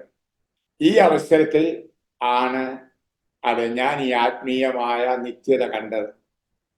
ഞാൻ ആ പുസ്തകത്തിന് നിത്യത കണ്ട നിമിഷങ്ങൾ, ഇംഗ്ലീഷിൽ പറഞ്ഞാൽ ഐ സോ ഇറ്റേണിറ്റി. എന്നോട് ഒത്തിരി വൈദികരും ദൈവശാസ്ത്രജ്ഞന്മാരും ചോദിച്ചു, നിത്യത ആർക്ക് കാണാൻ പറ്റും? ആ വാക്ക് തന്നെ, നിത്യത, അതെങ്ങനെ കാണാൻ പറ്റും? ഞാൻ പറഞ്ഞു, കാണുക എന്ന് പറഞ്ഞാൽ ഞാൻ അനുഭവിച്ചു. അങ്ങനെയാണ് നരകം കണ്ടതും ശുദ്ധീയ സ്ഥലം കണ്ടതും ശുദ്ധീയ സ്ഥലത്തിൽ വിവിധ പാപങ്ങൾ ചെയ്തതിന്റെ കടങ്ങൾ വീട്ടിക്കൊണ്ടിരിക്കുന്നവരെ കണ്ടതും അതിനുശേഷം സ്വർഗം കണ്ടതും സ്വർഗീയ അനുഭവങ്ങൾ ഉണ്ടായതുമല്ല. വിശദമായിട്ട് എൻ്റെ പുസ്തകത്തിൽ ഞാൻ വിവരിക്കുന്നുണ്ട്. നിത്യത ദർശിച്ച നിമിഷങ്ങൾ. പറയുവാനുള്ള സമയം നമുക്കില്ല. അപ്പോഴേ അവിടെ വെച്ച് ഞാൻ ശരീരം വിട്ടാണ് പോയത്. പറഞ്ഞാൽ ഈ 15 മിനിറ്റ് നേരം ഞാൻ എൻ്റെ ശരീരം വിട്ടപ്പോൾ ഞാൻ മുകളിലേക്ക് പറന്നു പോകുന്ന ഒരു അനുഭവമായിരുന്നു. അപ്പോൾ താഴേക്ക് നോക്കിയപ്പോൾ എൻ്റെ ശവം കിടക്കുന്നത് ഞാൻ കണ്ടു. തണുത്ത് ഈ കേബിളെല്ലാം മൂക്കിനും വായിനും എല്ലാം ഉണ്ട്. അങ്ങനെ കിടക്കുന്നത് ഞാൻ എന്നെ തന്നെ കണ്ടു. അപ്പോൾ എനിക്ക് ബോധ്യമായിരുന്നു ഞാൻ മരിച്ചു. അപ്പോൾ ഞാൻ മരിച്ചു എന്ന് പറഞ്ഞാൽ ഇഹലോകവാസം വെടിഞ്ഞു. അപ്പോൾ ഞാൻ മനസ്സിൽ കണ്ടു എൻ്റെ ശവം കൊണ്ടുപോകുന്നതും കാര്യശ്വാൻ നടക്കുന്നതും എല്ലാം ഞാൻ കണ്ടുകൊണ്ടിരിക്കുകയാണ് മോളിൽ നിന്ന്. അപ്പൊ ഞാൻ പുറമെ നടക്കുന്നതെല്ലാം കാണുന്നു. പ്രിയമുള്ളവരെ, ഇതാണ് ഏതൊരു മനുഷ്യനും ഈ ലോകത്തോട് വിടവാങ്ങുമ്പോൾ ഉണ്ടാകുന്നത്. അങ്ങനെ ആ നിത്യതയിലേക്ക് വരാൻ കർത്താവ് അനുവദിച്ചത് കൊണ്ട് എന്തിന് അനുവദിച്ചു? ഞാൻ നോക്കുമ്പോൾ എനിക്ക് ഉത്തരമില്ല. എനിക്ക് പുണ്യമുണ്ടായിട്ടോ നന്മയുണ്ടായിട്ടോ അല്ല. ഒരു നന്മയുണ്ട്, എവിടെ പോയാലും സുവിശേഷം പ്രഘോഷിക്കും. അപ്പോൾ കർത്താവ് കണ്ടു, ഇത് മറ്റുള്ളവർ വിളിച്ചു പറയണം. കാരണം നിത്യതയെപ്പറ്റി വിശ്വാസമില്ലാത്ത ഒരു തലമുറയാണ് ഇത്. ഇന്ന് പലരും ഈ ലോകത്തിൽ മാത്രം ജീവിതം നോക്കിക്കൊണ്ട് പരലോക ജീവിതത്തെപ്പറ്റി ചിന്തിക്കാത്തവരാണ്. നിങ്ങൾക്ക് തന്നെ അറിയാം. എല്ലാവരും ഇവിടെ കുബേരരായിട്ട് ജീവിക്കണം, കുശാലെ തിന്നണം, മാടിയോ പണിയണം, എല്ലാം അടിച്ചു കഴിഞ്ഞ് എന്താ അതിനെപ്പറ്റി ഇല്ലാതെ ചിന്തിക്കുന്നത്. അതുകൊണ്ട് മരണത്തെപ്പറ്റി അധികം ചിന്തിക്കാത്തവരാണ് ഇന്നത്തെ കാലത്ത്. അതുപോലെ മരണാനന്തര ജീവിതത്തെപ്പറ്റിയോ നരകത്തെപ്പറ്റി ഒന്നും ചിന്തിക്കുന്നേ ഇല്ല ആരും. നരകമില്ലാന്ന് വരെ പറയുന്നവരുണ്ട്, സ്വർഗമില്ല എന്ന് പറയുന്നവർ. ചിലർ പറയുന്ന പട്ടിയെ പോലെ മരിച്ചു കഴിയുമ്പോൾ തീരുന്നു. നമ്മുടെ കത്തോലിക്കരുടെ ഇടയിലുണ്ട് അപ്രകാരമുള്ളവർ, പ്രിയമുള്ളവർ. അതുകൊണ്ട് നിത്യതയുണ്ട് എന്ന് ഞാൻ ജീവിച്ചിരിക്കുമ്പോൾ തന്നെ കണ്ടവനായി ഞാൻ തന്നെ വിളിച്ചു പറയുന്നതിന് വേണ്ടിയിട്ട്. നിങ്ങൾക്കറിയാവുന്ന ലാസറിന്റെയും ധനവാന്റെയും ഉപമ പറഞ്ഞില്ലേ? ആ തീ കാത്ത് കിടക്കുന്ന ധനവാന് ഒന്ന് സഹോദരങ്ങളുടെ അടുക്കേക്ക് വിടാവോ എന്നൊരു ചോദ്യം ചോദിക്കുന്നുണ്ട്, ഇല്ലേ? അങ്ങനെ മരണത്തിൽ നിന്ന് തിരിച്ചു വന്ന ഒരാൾ സാക്ഷ്യം പറഞ്ഞാൽ മാനസാന്തരപ്പെടും. അപ്പോൾ എന്താ കഥ പറഞ്ഞത്? അവർക്ക് മൂശ പറഞ്ഞതെല്ലാം ഉണ്ടെന്ന് പറഞ്ഞാൽ ബൈബിൾ ഉണ്ടല്ലോ, ബൈബിളും ഭജനം ഉണ്ടല്ലോ, അത് മതിയല്ല. എന്നാൽ അത് പോരാ. അതുകൊണ്ടാണ് കർത്താവിനെ തിരിച്ചു കൊണ്ടുവന്നത്. ഞാൻ മരിക്കണ്ടായിരുന്നു. ഞാൻ മരിക്കുമെന്ന് എല്ലാ ഡോക്ടർമാരും വിധി എഴുതുകയാണ്. 9 മാസക്കാലം ഞാൻ ആശുപത്രിയിൽ കിടന്നപ്പോൾ 9 മാസക്കാലം വെന്റിലേറ്ററിലും അതുപോലെ അബോധാവസ്ഥയിലൊക്കെ കിടന്നപ്പോൾ ആരും പ്രതീക്ഷിച്ചില്ല ഞാൻ തിരിച്ചു വരുമെന്ന്. പ്രിയമുള്ളവരെ, ഞാൻ ദൈവം തീരുമാനിച്ചു. ദൈവത്തിന് പദ്ധതിയുണ്ടായിരുന്നു. ഇപ്പോൾ നിങ്ങളോട് പറയുന്ന പോലെ ലോകത്തോട് വിളിച്ചു പറയുവാൻ മരണാനന്തര ജീവിതമുണ്ട്. ഹല്ലേലൂയ. സ്വർഗവുമുണ്ട്, നരകവുമുണ്ട്, ശുദ്ധീയ സ്ഥലവുമുണ്ട് എന്ന് പറയുവാൻ. അവിടെ മക്കളെ ഞാൻ പറയുന്നു, നമുക്കൊരു ജീവിതമുണ്ട്. അപ്പൊ നിങ്ങളുടെ മക്കളെ കർത്താവ് ആ സ്വർഗത്തിലേക്ക് വിളിച്ചു. ആ സ്വർഗത്തിലുണ്ട് നിശ്ചയമായിട്ട്. ഞാൻ അവിടെ വെച്ച് എൻ്റെ ബന്ധത്തിൽപ്പെട്ടവരെ കണ്ടു, സ്വന്തത്തിൽപ്പെട്ടവരെ, എൻ്റെ സന്യാസപ്പെട്ട വൈദികര്, ഒത്തിരി പേരെ ഞാൻ എൻ്റെ ജീവിതത്തിൽ കണ്ട പലരെയും കണ്ടുമുട്ടിയെന്ന് പറയട്ടെ. ആത്മാർത്ഥമായിട്ട് പറയും. അവരോട് ഞാൻ സംസാരിച്ചു, അവരുമായിട്ട് ഇടപെട്ടു. ചില പ്രസംഗത്തിലുള്ള വിഷയങ്ങൾ എനിക്ക് പറഞ്ഞു വന്നു. ഉദാഹരണമായിട്ട് എന്നോട് പറഞ്ഞു, എല്ലാ സ്ത്രീകളും പറഞ്ഞു, ദൈവത്തെ ഓർത്ത് അബോർഷൻ നടത്തരുത്, വിവാഹമോചനം നടത്തരുത്. അതുപോലെ തന്നെ എല്ലാവരും പറയാൻ പറഞ്ഞു, അച്ഛന്മാരോട് വരെയും പറയണം. ഈ മൊബൈലും മറ്റ് യന്ത്രങ്ങളൊക്കെ കൂടുതൽ ഉപയോഗിച്ച് മനുഷ്യനെ മോശമാക്കരുത്. ഞാൻ കണ്ടതാണ്. ശുദ്ധീകരണത്തിൽ കിടക്കുന്നവര് കയ്യിലെ കമ്പ്യൂട്ടറും അതുപോലെ തന്നെ മൊബൈലും പിടിച്ചതിൻ്റെ ഇടയ്ക്ക് വന്നു. ഞങ്ങൾ ഈ തീ കിടക്കേണ്ടി വന്നതിന് കാരണം ഇതാണ്. പ്രിയപ്പെട്ട അച്ഛ, പറയണം പ്രസംഗത്തില് പച്ചക്കൈ. അച്ഛൻ ജീവിച്ചിരിക്കുന്നവനാണ്. അച്ഛനെ പറ്റി ഒരു കഥയല്ല എഴുതിയിരിക്കുന്നത്. പ്രിയമുള്ളവരെ, ഞാനിതൊക്കെ പറയുന്നതിന് കാരണം അത് യേശുക്രിസ്തു ജീവിക്കുന്നു, നാമും ജീവിക്കുന്നു. നമ്മുടെ ജീവിതം യേശുക്രിസ്തുവിനോട് ഒപ്പമുള്ള ജീവിതമാണ്. നമ്മുടെ സ്നാനം മുതൽ നമ്മൾ മരിക്കുന്നില്ല. അപ്പോൾ നിത്യതയുണ്ട്.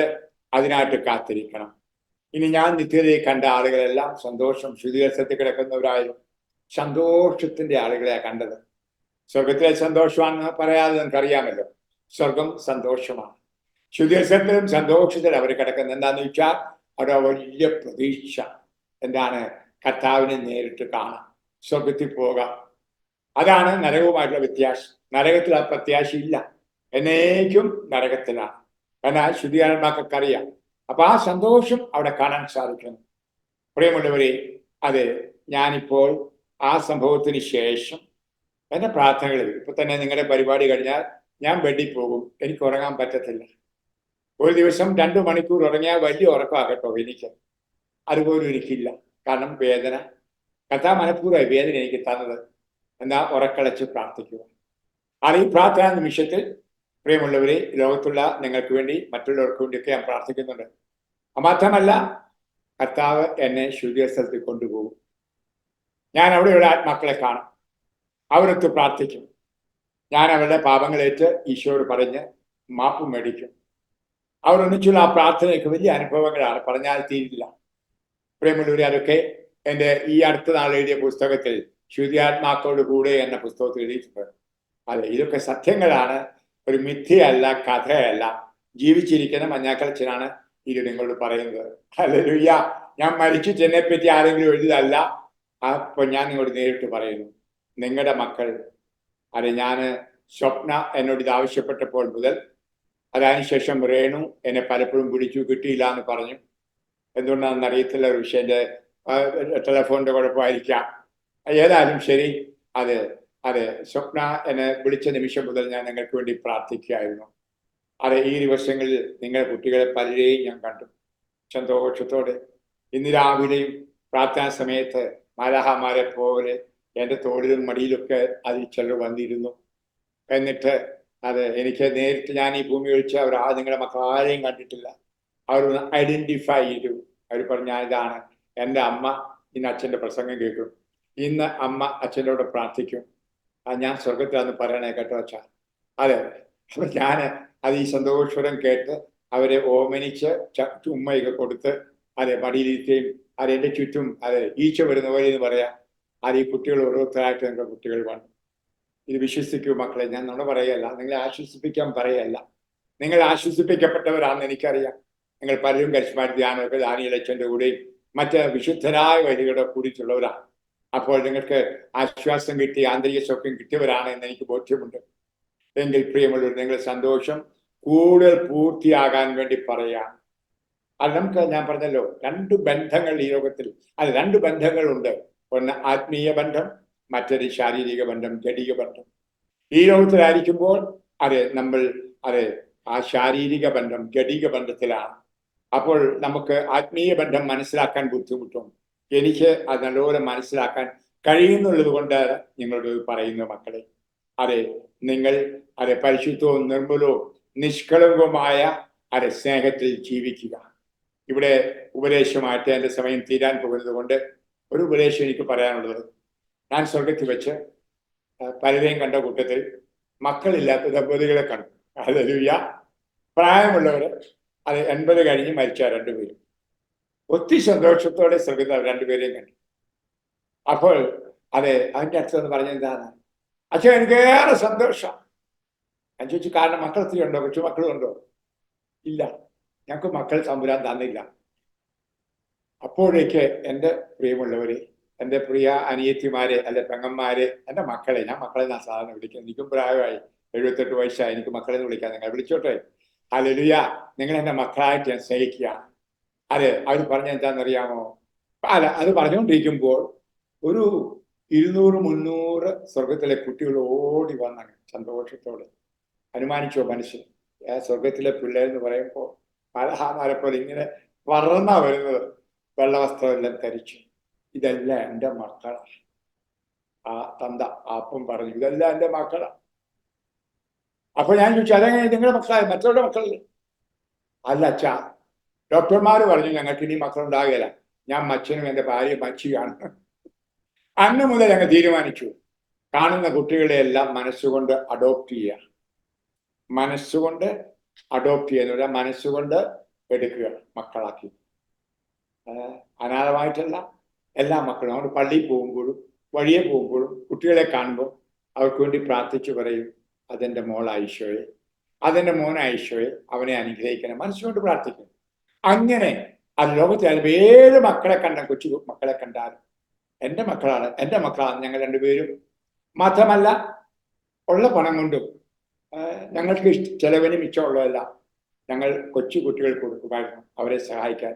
അനാഥശാലയിൽ അല്ലെങ്കിൽ വീടുകളിൽ അവരെ സ്നേഹം എങ്ങനെ അറിയിക്കാം, അങ്ങനെയല്ല. പല അനാഥശാലകൾക്കും അത് കൊടുത്തു. ഞങ്ങൾ ഞങ്ങളുടെ ബിൽപത്രം എഴുതി വെച്ചത് 2 അനാഥശാലകൾക്ക് ഞങ്ങളുടെ വീടും പുരയിടവും കൊടുക്കാനാണ്. അതുകൊണ്ട് ഈ മക്കളെല്ലാം ഞങ്ങളുടെ മക്കളാണ്. എനിക്ക് അതുകൊണ്ട് പ്രിയ ചേച്ചിമാര്, അതെ അനിയത്തിമാര്, മക്കള്, ഇത് ഒരു ഉപദേശമായിട്ടെടുക്കും. നിങ്ങളുടെ സ്വന്തം രക്തത്തിൽ പിറന്ന, നിങ്ങളുടെ വയറ്റിൽ പിറന്ന കുട്ടി സ്വർഗത്തിൽ പോയി, ശരി.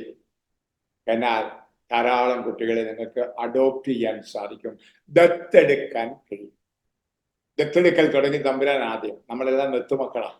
ദൈവത്തിൽ ഒരു മകനേ ഉള്ളത്, യേശു. പരിശുദ്ധാത്മാവിലൂടെ നമ്മളെല്ലാം ദത്തുമക്കളാണ്. എങ്കിൽ അത് വലിയൊരു ക്രിയയാണ്, ദൈവത്തിന്റെ ക്രിയയായി ദത്തെടുക്കൽ. അതെ, നിങ്ങൾ കാണുന്ന കുട്ടികളെല്ലാം മനസ്സിൽ കാണുക, എൻ്റെ കുട്ടിയാണ്. എന്നിട്ട് അവർക്ക് വേണ്ടി ആദ്യം നിങ്ങൾക്ക് ചെയ്യാവുന്ന ഉപകാരം, അവർക്ക് വേണ്ടി പ്രാർത്ഥിക്കുക. ആ മനസ്സിൽ കണ്ട് കർത്താവിനെ നിങ്ങളുടെ മനസ്സിൽ കാണുന്നതെല്ലാം ഈശോ കാണുന്നുണ്ട് കേട്ടോ. അപ്പോൾ ഈശോ അനുഗ്രഹിക്കുന്ന നല്ല കുട്ടിയായി ജീവിക്കാൻ അനുഗ്രഹം കൊടുക്കുക, മനസ്സിൽ പ്രാർത്ഥിക്കും. ഇനി ചില കുട്ടികൾ നേരിട്ട് നിങ്ങൾക്ക് സഹായിക്കാൻ കഴിയും, സഹായിക്കൂ. സ്നേഹം പ്രകടിപ്പിക്കൂ, സഹായം കൊടുക്കും. അതെ, അങ്ങനെ നിങ്ങൾക്ക് ധാരാളം മക്കൾ ഉണ്ടാകട്ടെ എന്ന് ഞാൻ ആശംസിക്കുകയാണ്. അങ്ങനെ അമ്മമാർ, നിങ്ങൾ വലിയ അമ്മമാരാകുക. അത് ഈ സ്വർഗത്തിലേക്ക് പോയ മകനെയോ മകളെയോ മാത്രം, അത് മക്കളെ മാത്രം ഓർത്തിരിക്കാതെ ഇപ്പോൾ അതെ 2 കാലേ നടക്കുന്ന നിങ്ങളുടെ ചുറ്റുപാടുമുള്ള കുഞ്ഞുങ്ങൾ നിങ്ങളേതാണെന്നൊന്ന് കാണുക. അത് പരിശുദ്ധാത്മാവ് നിങ്ങളുടെ മേലുണ്ടെങ്കിലേ പറ്റും.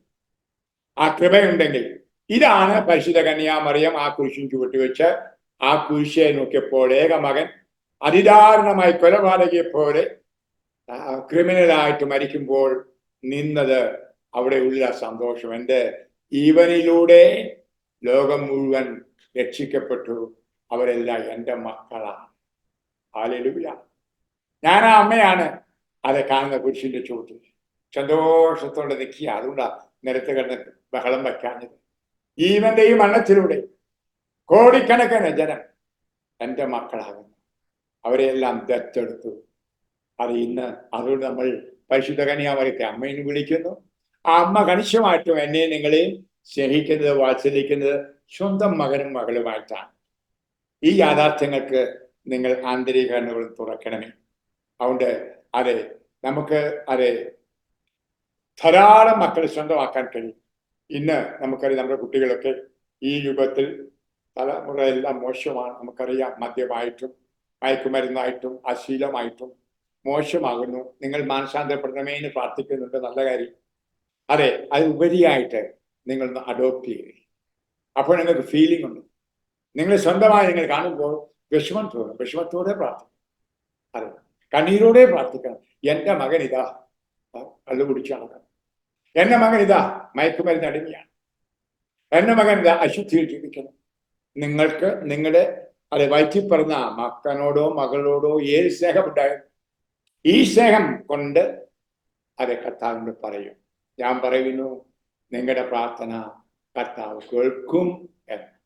ഇത് ഞാൻ സ്നേഹത്തോടെ പറയുന്നു, ആശ്വസിപ്പിക്കാനല്ല. നിങ്ങൾക്കറിയാം, ആധ്യാത്മിക കാര്യങ്ങളെപ്പറ്റി ആധികാരികമായിട്ട് ചില കാര്യങ്ങൾ പറയുന്ന കൂട്ടത്തിലാണ് നിങ്ങളോട് ഞാൻ പറയുന്നത്. അതെ, നിങ്ങൾ സ്വർഗത്തിൽ എത്തുമ്പോൾ കാണാൻ സാധിക്കും, അവർ നിങ്ങളെ വന്ന് കെട്ടിപ്പിടിക്കും. പ്രിയമുള്ളവരെ, എനിക്ക് നിങ്ങൾക്കറിയാവുന്ന പോലെ അബോർട്ട് ചെയ്ത പൂണകത്തിയിൽ നഷ്ടപ്പെട്ട കുട്ടികൾക്ക് വേണ്ടി പ്രാർത്ഥിക്കുന്ന അഡോപ്റ്റ് ചെയ്യും ഞാൻ അവർക്ക് മാമോദിസ കൊടുക്കും. ചിലപ്പോൾ ചില അമ്മമാര് അതായത് വയറ്റി വെച്ച് എന്നെ കൊച്ചു മരിച്ചു എന്ന് പറയുമ്പോൾ എന്നെ വിളിക്കും. ഞാൻ പോയി ആ വയറ്റിൽ കിടക്കുന്ന കുട്ടിക്ക് വേണ്ടി പ്രാർത്ഥിക്കും. 6 മാസമോ 2 മാസമോ ആയിരിക്കും. പേര് കൊടുത്ത് മാമോദിസ കൊടുക്കും, ആത്മീയ മാമോദിസ. ഏറെ കുട്ടികൾ ഈ കാലഘട്ടങ്ങളിൽ നിങ്ങൾക്കറിയാം ഗർഭചിത്രം വഴി അബോർട്ട് ചെയ്തും മരിച്ചു. ഒരു പക്ഷെ ആരും അവരെ മാമോദിസ കൊടുത്തിട്ടില്ല. അവരെയൊക്കെ ഞാൻ മാമോദിസ കൊടുക്കും. ഞാനിപ്പോൾ കാണുന്നത് മലഹമാരെ പോലെ സ്വർഗത്തിലേക്ക് പോകുന്നു. ഇനി ഞാനൊന്ന് പറയട്ടെ, ഞാൻ ധ്യാനങ്ങൾ ഇപ്പോഴും നടത്തുന്ന ആളാണെന്നറിയാമല്ലോ. വീൽ ചെയറിലാണ്, വയസ്സ് ഇത്രയായെങ്കിലും. അത് നിങ്ങൾക്കറിയാം, നിങ്ങൾ എൻ്റെയൊക്കെ ഒരു പക്ഷേ വീഡിയോകൾ കണ്ടു കാണും. യൂറോപ്പിലൊക്കെ 10,000-കണക്കിന് ആളുകൾ വരുന്ന കൺവെൻഷൻസാണ് ഞാൻ നടത്തുന്നത്. ഇതിനു വേണ്ടിയിട്ട് പ്രാർത്ഥിക്കുമ്പോൾ ഈ കുഞ്ഞുങ്ങൾ എൻ്റെ അടുക്ക വരും. അത് ഒരു പക്ഷേ രാത്രിയുടെ യാമങ്ങളിലാണ് ഞാൻ പ്രാർത്ഥിക്കുമ്പോൾ കുട്ടികളോട് വരും. എന്നിട്ട് എന്താ പറയുന്നത് അറിയാമോ?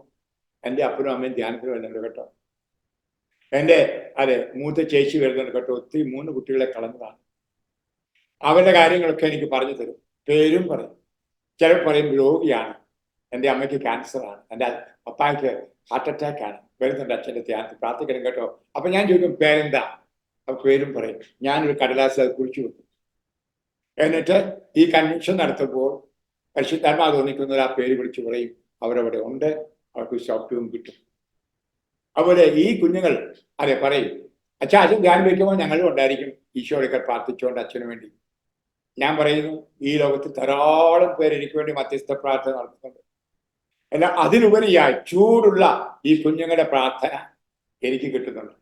അതുകൊണ്ടാണ് നിങ്ങൾക്കറിയത്തില്ലെങ്കിൽ പണ്ടേ മണ്ണോട് മണ്ണ് ചേരേണ്ട മഞ്ഞാക്കളച്ചൻ ഇപ്പോഴും നല്ല ചുഴിയുറുപ്പുള്ളവനായിട്ട് ഓടി നടന്ന് വചനം പോഷിക്കാൻ പല കാരണങ്ങളുണ്ട്. അതിലൊരു കാരണം മരണം മൂലം വേർപെട്ടവരുടെ എനിക്ക് വേണ്ടിയുള്ള പ്രാർത്ഥന. അതിലേറ്റവും വലിയ ശക്തിയുള്ള പ്രാർത്ഥന, നിഷ്കളങ്കമായ പ്രാർത്ഥന ഈ കുഞ്ഞുങ്ങളുടെയാണ്. നിശ്ചയമായിട്ടും നിങ്ങളുടെ കുഞ്ഞുങ്ങളും എനിക്ക് വേണ്ടി പ്രാർത്ഥിക്കുന്നവരാണ് ഞാൻ വിശ്വസിക്കുന്നത്. അതുകൊണ്ടാണ് അവരെ ഇന്ന് രാവിലെ എൻ്റെ അടുക്കൽ വന്നത്. ഞങ്ങളുടെ അമ്മച്ചിമാരുണ്ട് പ്രാർത്ഥിക്കണം അവർക്ക് വേണ്ടി. അച്ഛാ എന്നൊക്കെ പറഞ്ഞത്. നിങ്ങൾ ചിലരുടെയൊക്കെ പേരുകളും തന്നു. ഞാൻ സ്ക്രീനിൽ നോക്കിയപ്പോൾ അതിൽ 5-6 പേര് ഞാൻ കണ്ടതാണ്. എല്ലാം എനിക്കിപ്പോൾ സ്ക്രീനിൽ കാണാൻ പറ്റിയില്ല, എഴുതിയെടുക്കാനും പറ്റിയില്ല. ആ മക്കൾ പറഞ്ഞ ചില പേര് ഞാൻ എൻ്റെ ബൈബിളിനകത്ത് കടലാസ് എഴുതി വെച്ചു.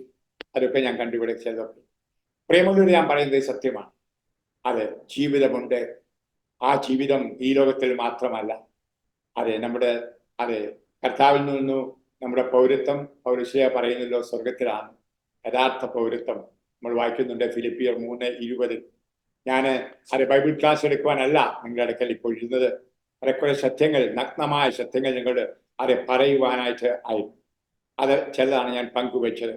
ആണ് പ്രിയമുള്ളവരെ, നിങ്ങൾ സന്തോഷ വരികളായിരിക്കൂ, സന്തോഷം ഉള്ളവരായിരിക്കൂ. നിങ്ങൾ നിങ്ങളുടെ കുട്ടികളെ കർത്താവിന് മുമ്പിൽ കണ്ടുകൊണ്ട് അവരോട് പ്രാർത്ഥിക്കുക. അവർക്ക് വേണ്ടി പ്രാർത്ഥിക്കുകയല്ല, അവരോട് പ്രാർത്ഥിക്കുക. മാത്രമല്ല അവരോട് പറയണം ലോകത്തുള്ള കുഞ്ഞുങ്ങൾക്ക് വേണ്ടി പ്രാർത്ഥിക്കാൻ. നിങ്ങൾ ലോകത്തിലെ പ്രശ്നങ്ങൾ പറയുന്ന അവരെ കൂടെ നേപ്പിച്ചു. അവർ കർത്താവിൻ്റെ കൂടെയാണ്. നിങ്ങൾ പ്രാർത്ഥിക്കുന്നേക്കാൾ ഫലമുണ്ടാവും. അപ്പോൾ നിങ്ങൾ ആ കാര്യങ്ങൾക്ക് കേൾപ്പിക്കൂ. നിങ്ങളുടെ മക്കൾ ആദ്യമേ വിശുദ്ധരാണ് എന്ന ബോധ്യം ഉണ്ടാവട്ടെ. ഹല്ലേലൂയ, ഹല്ലേലൂയ. സ്വർഗത്തിലുള്ള എല്ലാവരും വിശുദ്ധരാകട്ടോ. വിശുദ്ധർക്കേ സ്വർഗത്തിൽ പോകാൻ പറ്റും, അറിയാമല്ലോ.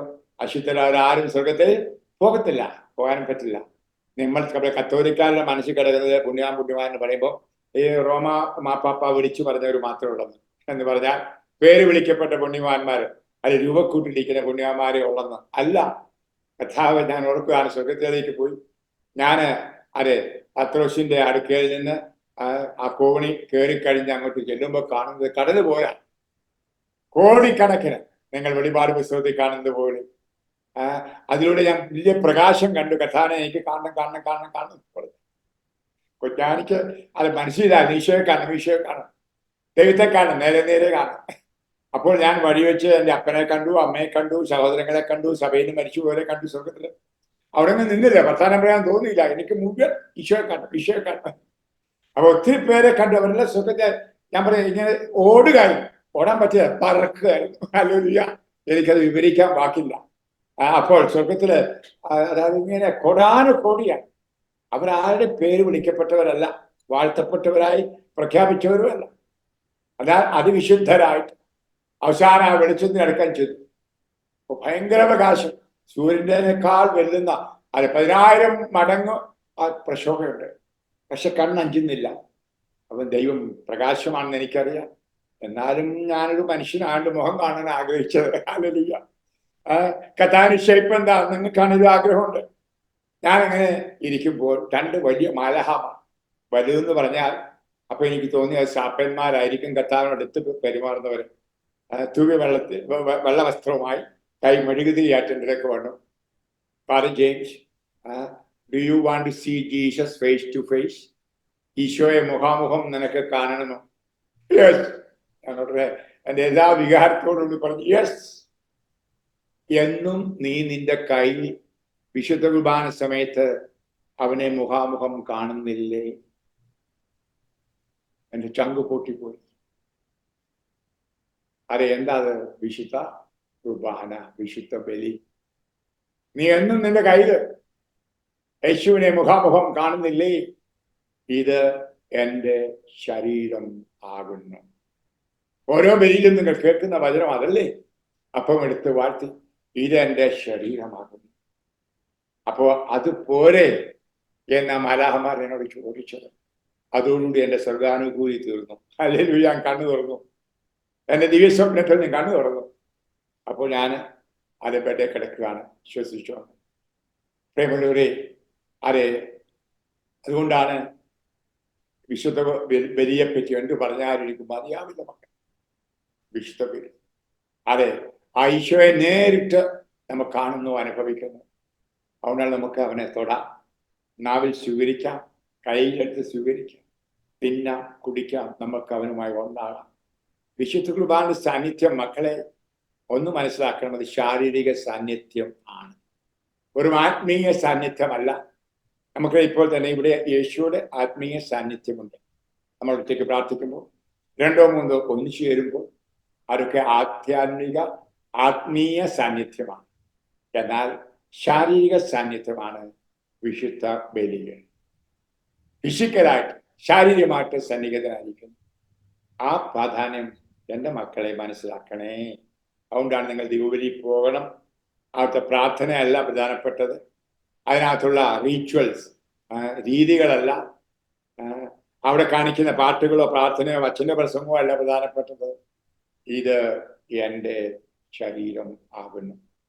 പ്രസിദ്ധനായ ഫൾട്ടൺ ജെ ഷീൻ എന്ന് പറഞ്ഞ ഒരു ആർച്ച് ബിഷപ്പ് ന്യൂയോർക്കിലെ, ഇന്ന് അദ്ദേഹം വിശുദ്ധ വാഴ്ത്തപ്പെട്ടവനായി പ്രഖ്യാപിക്കപ്പെട്ടവനാണ്. അദ്ദേഹം ഒരു ക്രിസ്മസിന്റെ സന്ദേശം കൊടുത്ത് പറഞ്ഞത് എന്താണെന്നറിയാമോ?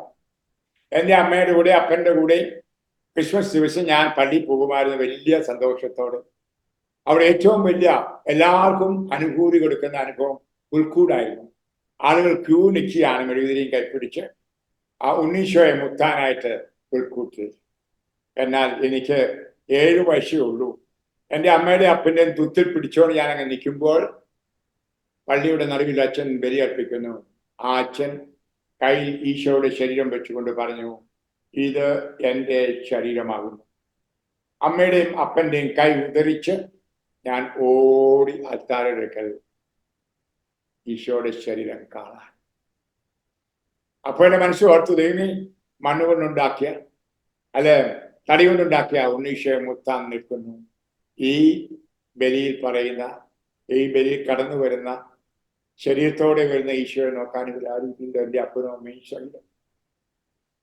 ഞാൻ ആ ഈശോയെ നോക്കി കരഞ്ഞു പറഞ്ഞുകൊണ്ട് അദ്ദേഹത്തിൻ്റെ ജീവചരിത്രത്തിൽ എഴുതിയിട്ടുള്ളതാണ്. പ്രേമമുള്ളവരെ, ഇതൊക്കെ സത്യങ്ങൾ ആണ്. ഇന്നും എന്നെ അത് ശക്തനായിട്ട് നടത്തുവാൻ കാരണം ഈ ജീവിക്കുന്ന ഈശോ ആണ്. അത് ഞാൻ രോഗിയായി കിടന്നപ്പോഴും, അത് അതായത് കോമായിൽ കിടക്കുമ്പോഴും വിശുദ്ധ കുർബാന എനിക്ക് നാവിൽ തരുമായിരുന്നു, തുള്ളി തുള്ളിയായിട്ട് രക്തം. അതൊക്കെ പറഞ്ഞു പോയാൽ ഒത്തിരി ഉണ്ട്. അതൊക്കെ നിങ്ങളുടെ പുസ്തകത്തിലൊക്കെ വായിക്കും. എങ്കിൽ എനിക്ക് നിങ്ങളോട് പറയുവാനുള്ളത് ഇന്ന് ഇതാണ്. ഇനി ഒരു അവസരം കിട്ടുമെന്ന് എനിക്ക് അറിഞ്ഞുകൂടാ, മനുഷ്യന്റെ കാര്യമല്ലേ. നിങ്ങൾ നിങ്ങളുടെ വിലാപങ്ങളെയും ദുഃഖങ്ങളെയും സന്തോഷമാക്കി മാറ്റണം. ഈ സന്തോഷം ഒരു വലിയ ശക്തിയാണ്. ഞാൻ പറഞ്ഞല്ലോ, നിങ്ങൾക്ക് ചിലർക്കൊക്കെ എന്നെ അറിയാം. ഞാൻ ഏറെ തിരസ്കൃതനായിരുന്നു എൻ്റെ വൈദിക ജീവിതകാലത്ത്. കരിസ്മാറ്റിക് ആയപ്പോൾ എല്ലാവരും പറഞ്ഞ് ബന്ധുക്കുശുകാരനായി അതായിരാന്ന് പറഞ്ഞ് കത്തോലിക്ക സഭയിൽ എന്നെ ഒത്തിരി പേര് മാറ്റി നിർത്തി. അതിനുശേഷം കാരിസ് ഭവൻ പണിത് വലിയ എതിർപ്പുകൾ ഉണ്ടായി. അതിനുശേഷം എന്നെ പിടിച്ചുകൊണ്ട് പോയി, നിങ്ങൾ കേട്ടിട്ടുണ്ടായിരിക്കാം. 5 ദിവസം തലയും മുട്ടി അടിച്ച് എൻ്റെ കൈയും കാലും മുറിച്ച് ഒരു കക്കൂസിലടച്ചു. ആ സഹനങ്ങളെല്ലാം കടന്നു. അതിനുശേഷം കേരളത്തിൽ എനിക്ക് പ്രസംഗിക്കാൻ അവസരമില്ലാതായി. എന്നെ 1 വർഷക്കാലത്തോളം പ്രസംഗിക്കാൻ അനുവാദമില്ലാതെ ബാംഗ്ലൂരിൽ സൂക്ഷിച്ചു. അതിനുശേഷമാണ് ഞാൻ യൂറോപ്പിന് പോകുന്നത്. ഞാൻ പറയാൻ കാരണം, ഈ കാലഘട്ടത്തിൽ ഏറെ മറ്റുള്ളവരുടെ വെറുപ്പ്, എന്നെ പറ്റിയുള്ള കുറ്റപ്പെടുത്തലുകൾ, തിരസ്കരിക്കൽ ഉണ്ടായി. ശാരീരികമായിട്ട് എത്ര അപകടങ്ങൾ, എത്ര വേദനകൾ. ഇനി അതുവഴിയായി കർത്താവ് ഒരു വലിയ വലിയ ശുശ്രൂഷ എന്നെ ഏൽപ്പിച്ചു. മുസ്ലിങ്ങളോട് നേരിട്ട് സുവിശേഷം പ്രഘോഷിക്കുക. 1998 മുതൽ ഞാൻ ഈ GBS ഗിലാംബറെ സിൻഡ്രോം വന്ന തളരുന്നളം വരെ എല്ലാ ഗൾഫ് രാജ്യങ്ങളിലും പോയി മുസ്ലിങ്ങളോട് നേരിട്ട് പ്രസംഗിക്കുമായിരുന്നു. അവരെ മമോത്സ കൊടുക്കുമായിരുന്നു. ഇതെല്ലാം പ്രവർത്തിച്ചു. അതിന് ഫലമായിട്ട് 6 തവണയെങ്കിലും ഞാൻ ജയിലിൽ കിടന്നു. ഒരു തവണ പൊതിരെ എനിക്ക് തല്ല് കിട്ടി ചൂരപടിക്ക്. ആഹാരമില്ലാതെ 14 ദിവസം കിടക്കേണ്ടി വന്നു. പ്രിയമുള്ളവർ, ഇതൊക്കെ ഉണ്ടായെങ്കിലും ഒരു കാലം ഞാൻ പിന്നോട്ടെടുത്തില്ല എൻ്റെ സുവിശേഷ വേലയിൽ നിന്ന്. അപ്പോഴെല്ലാം എനിക്ക് ഉള്ളിൽ സന്തോഷം. ഈ സന്തോഷം നെഹെമ്യാ പ്രവാചകൻ 8:11 പറയുന്നുണ്ട്. നെഹെമ്യാ 8:11. അതെ, കർത്താവിന് സന്തോഷമായിരിക്കട്ടെ നിന്റെ ശക്തി. ഹല്ലേലൂയ. എന്നോട് പലരും ചോദിക്കും, അച്ഛൻ ഇത്രയും പ്രായവുമായി രോഗവുമായി ഇങ്ങനെ ശക്തനായിട്ട് നടക്കുന്നത് എങ്ങനെയാണ്? പല കാര്യങ്ങളുണ്ട്. ഒന്ന് ഞാൻ പറഞ്ഞു, ശുദ്ധിയാത്മാക്കൾ പ്രാർത്ഥിക്കുന്നു. മറ്റൊന്ന് എൻ്റെ വ്യക്തിപരമായ പ്രാർത്ഥന. ഞാൻ വ്യക്തിപരമായ ഈശോയെ കണ്ട് പ്രാർത്ഥിക്കും. മൂന്നാമതായിട്ട് വിശുദ്ധ കുർബാന എന്ന് പറഞ്ഞാൽ കർത്താവിന്റെ ശരീരവും രക്തവും. വലിയ ശക്തിയാണ് അനുഭവിക്കുന്നത്. പിന്നെ ആ ശക്തി നമ്മൾ അനുഭവിക്കണം. പിന്നെന്താണ്? എൻ്റെ സഹനങ്ങൾ എനിക്ക് ശക്തിയാണ്. സഹനങ്ങൾ ശക്തി. കാരണം സഹനങ്ങളെ ഞാൻ സന്തോഷമാക്കി മാറ്റി. ആ സന്തോഷം എനിക്ക് ശക്തിയാണ്. ഞാൻ ക്ലോക്കി നോക്കി, സമയം കഴിഞ്ഞു, ക്ഷമിക്കണം, കണ്ണടയ്ക്കുക. ഞാൻ നിങ്ങൾക്ക് വേണ്ടി പ്രാർത്ഥിക്കാം. കാരണം കർത്താവേ, എനിക്കുള്ള സമയം, അലോട്ട് ചെയ്ത സമയം തീർന്നു. മണി 9:30 ഈശോയെ ഒത്തിരി ഇവരോട് പറയാനുണ്ട്. ഇനിയൊരു അവസരം കിട്ടുമ്പോൾ പറയാം. ഇല്ല എങ്കിൽ കർത്താവേ, ഞാൻ ഈ പറഞ്ഞ ചെറിയ കാര്യങ്ങൾ ഇവർ ധ്യാനിക്കുവാനും കൂടുതലായിട്ട് വചനം ഉള്ളിൽ കേൾക്കാൻ, അതനുസരിച്ച് വിശുദ്ധരായി ജീവിക്കുവാനും ഇടയാക്കണമേ, അനുഗ്രഹം കൊടുക്കണമേ. കർത്താവ് ഈശോയെ, സ്വർഗത്തിലായിരിക്കുന്നവരുടെ മക്കളെ കണ്ടുകൊണ്ട് ഒരിക്കലും ദുഃഖിക്കാൻ ഒരു മകളെ പോലും അനുവദിക്കും. അവരെ കണ്ട് സന്തോഷിച്ച് സ്തുതി പറയുവാൻ അനുവദിക്കും. ആ സന്തോഷം ഇവരുടെ ജീവിതത്തിന്റെ ശക്തി ആയിരിക്കട്ടെ.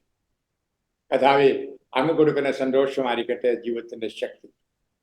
ആ ശക്തിയിൽ കർത്താവ് കാവുംവിധം സുവിശേഷ പ്രഘോഷണം ചെയ്യുവാൻ ഇടയാകട്ടെ. ഇവിടെ തന്നെ മാത്രമല്ല, മനം മൂലം വേർപെട്ടവർക്ക് വേണ്ടി പ്രാർത്ഥിച്ചുകൊണ്ടും ചുറ്റും കാണുന്ന കുഞ്ഞുങ്ങളെ അഡോപ്റ്റ് ചെയ്തുകൊണ്ട്, ദത്തെടുത്തുകൊണ്ട് ഞാൻ പറഞ്ഞു എങ്ങനെ ചെയ്യാൻ സാധിക്കുമെന്ന്. അങ്ങനെ കർത്താവ് ഏറെ മക്കളുടെ അമ്മമാരാക്കി ഇവരെ മാറ്റണം. കർത്താവ് സ്തോത്രം. കർത്താവിലേക്ക് ആത്മാവിനെ വർഷിക്കൂ, അയക്കൂ. അമ്മേ, പരിശുദ്ധ അമ്മേ, നിന്റെ മാതൃഹൃദയത്തിലേക്ക് എൻ്റെ ഈ മക്കളെ അർപ്പിക്കുന്നു. എൻ്റെ വചന ശുശ്രൂഷയെ പങ്കുകൊണ്ട, ഈ സൂമിൽ പങ്കുകൊണ്ട് എല്ലാവരും, പക്ഷേ ചിലരൊക്കെ പിന്നീട് കേൾക്കുന്നുണ്ടായിരിക്കും, ഇത് അവരെയും അർപ്പിക്കുന്നു, പ്രാർത്ഥിക്കുന്നു. ഭർത്താക്കന്മാരെയും അർപ്പിക്കുന്നു. എൻ്റെ മനസ്സിൽ ഞാൻ ഓർത്തുപോയി, എന്തുകൊണ്ട് ഇത് അമ്മമാരുടെ മാത്രം ഒരു കൂട്ടായ്മ? അപ്പന്മാരും വേദന അനുഭവിച്ചവരല്ലേ? നിശ്ചയമായിട്ടും വയറ്റിൽ പേറിയില്ല എങ്കിലും ഇവർ ഗർഭം ധരിച്ച നിമിഷം മുതൽ അപ്പന്മാരെ മനസ്സിൽ കണ്ട് അവളെങ്ങനെ പ്രസവിക്കും, ഇങ്ങനെ ഓർത്ത കുട്ടിയെ കാത്തിരുന്നവരാണ്. അങ്ങനെ വേദനയുള്ള ഭർത്താക്കന്മാരുണ്ടെങ്കിൽ അവരെ അർപ്പിക്കുന്നു ഞാൻ. ഒരു വിഷയ കൂട്ടായ്മയിലോ വേറൊരു കൂട്ടായ്മയോ അവർക്ക് വേണ്ടി കൂടി ഉണ്ടായിരുന്നെങ്കിൽ അത് ഞാൻ ആശിച്ചതും പങ്കുവയ്ക്കുന്ന കഥാണ്. ഈശോ ഈ നിമിഷം ഇവരെ ശക്തിപ്പെടുത്തി വിശുദ്ധീകരിക്കും. അമ്മേ, ഇവർക്ക് വേണ്ടി എപ്പോഴും പ്രാർത്ഥിച്ച് കൂട്ടായിരിക്കണമേ. പരിശുദ്ധ കന്യാമറിയമേ, എന്നിൽ കനിയണമെന്നും കരുണാനിധേ, ഒരു ദിവ്യപുത്രനു ജന്മം നൽകിയ, ഒരു ദിവ്യപുത്രനു ജന്മം നൽകിയ പരിശുദ്ധയാണു നീ. ഒരു ദിവ്യപുത്രനു ജന്മം നൽകിയ പരിശുദ്ധയാണു നീ, പരിശുദ്ധയാണു നീ. പരിശുദ്ധ കന്യ മറിയമേ എന്നിൽ കനിയണമെന്നും കരുണാനിധേ. കർത്താവേ, ഇവരോരോരുത്തരെ, ഇവിടെ പ്രിയപ്പെട്ടവരെ ഈശോയുടെ മുറിവിട്ട ഹൃദയത്തിൽ അർപ്പിച്ച് ഞാനിപ്പോൾ ലോകത്തുള്ള എല്ലാ വൈദികരോടും ചേർന്ന് ആശീർവദിക്കുന്നു.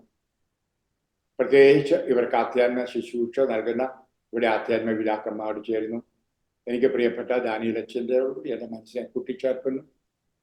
കരിസ്മയുടെ എല്ലാ വൈദികരോടും എൻ്റെ മനസ്സിനെ കൂട്ടിച്ചേർക്കുന്നു. ഞാൻ അറിയുന്ന, എന്നെ സ്നേഹിക്കുന്ന, ഞാൻ സ്നേഹിക്കുന്ന വൈദികരോട് കൂട്ടിച്ചേരുന്നു. കഥാവ് ഈ നിമിഷം കെട്ടുവാനും അടിക്കുവാനും ആശീർവദിക്കുവാനും വിശുദ്ധീകരിക്കാനും എനിക്ക് തന്നിരിക്കുന്ന കൃപയിലൂടെ ഈ മക്കളെ ഞാനിപ്പോൾ ആശീർവദിച്ച് അനുഗ്രഹിച്ച് വിശുദ്ധീകരിക്കുന്നു. പിതാവിൻ്റെയും പുത്രൻ്റെയും പരിശുദ്ധാത്മാവിൻ്റെയും നാമത്തിൽ ആമേൻ.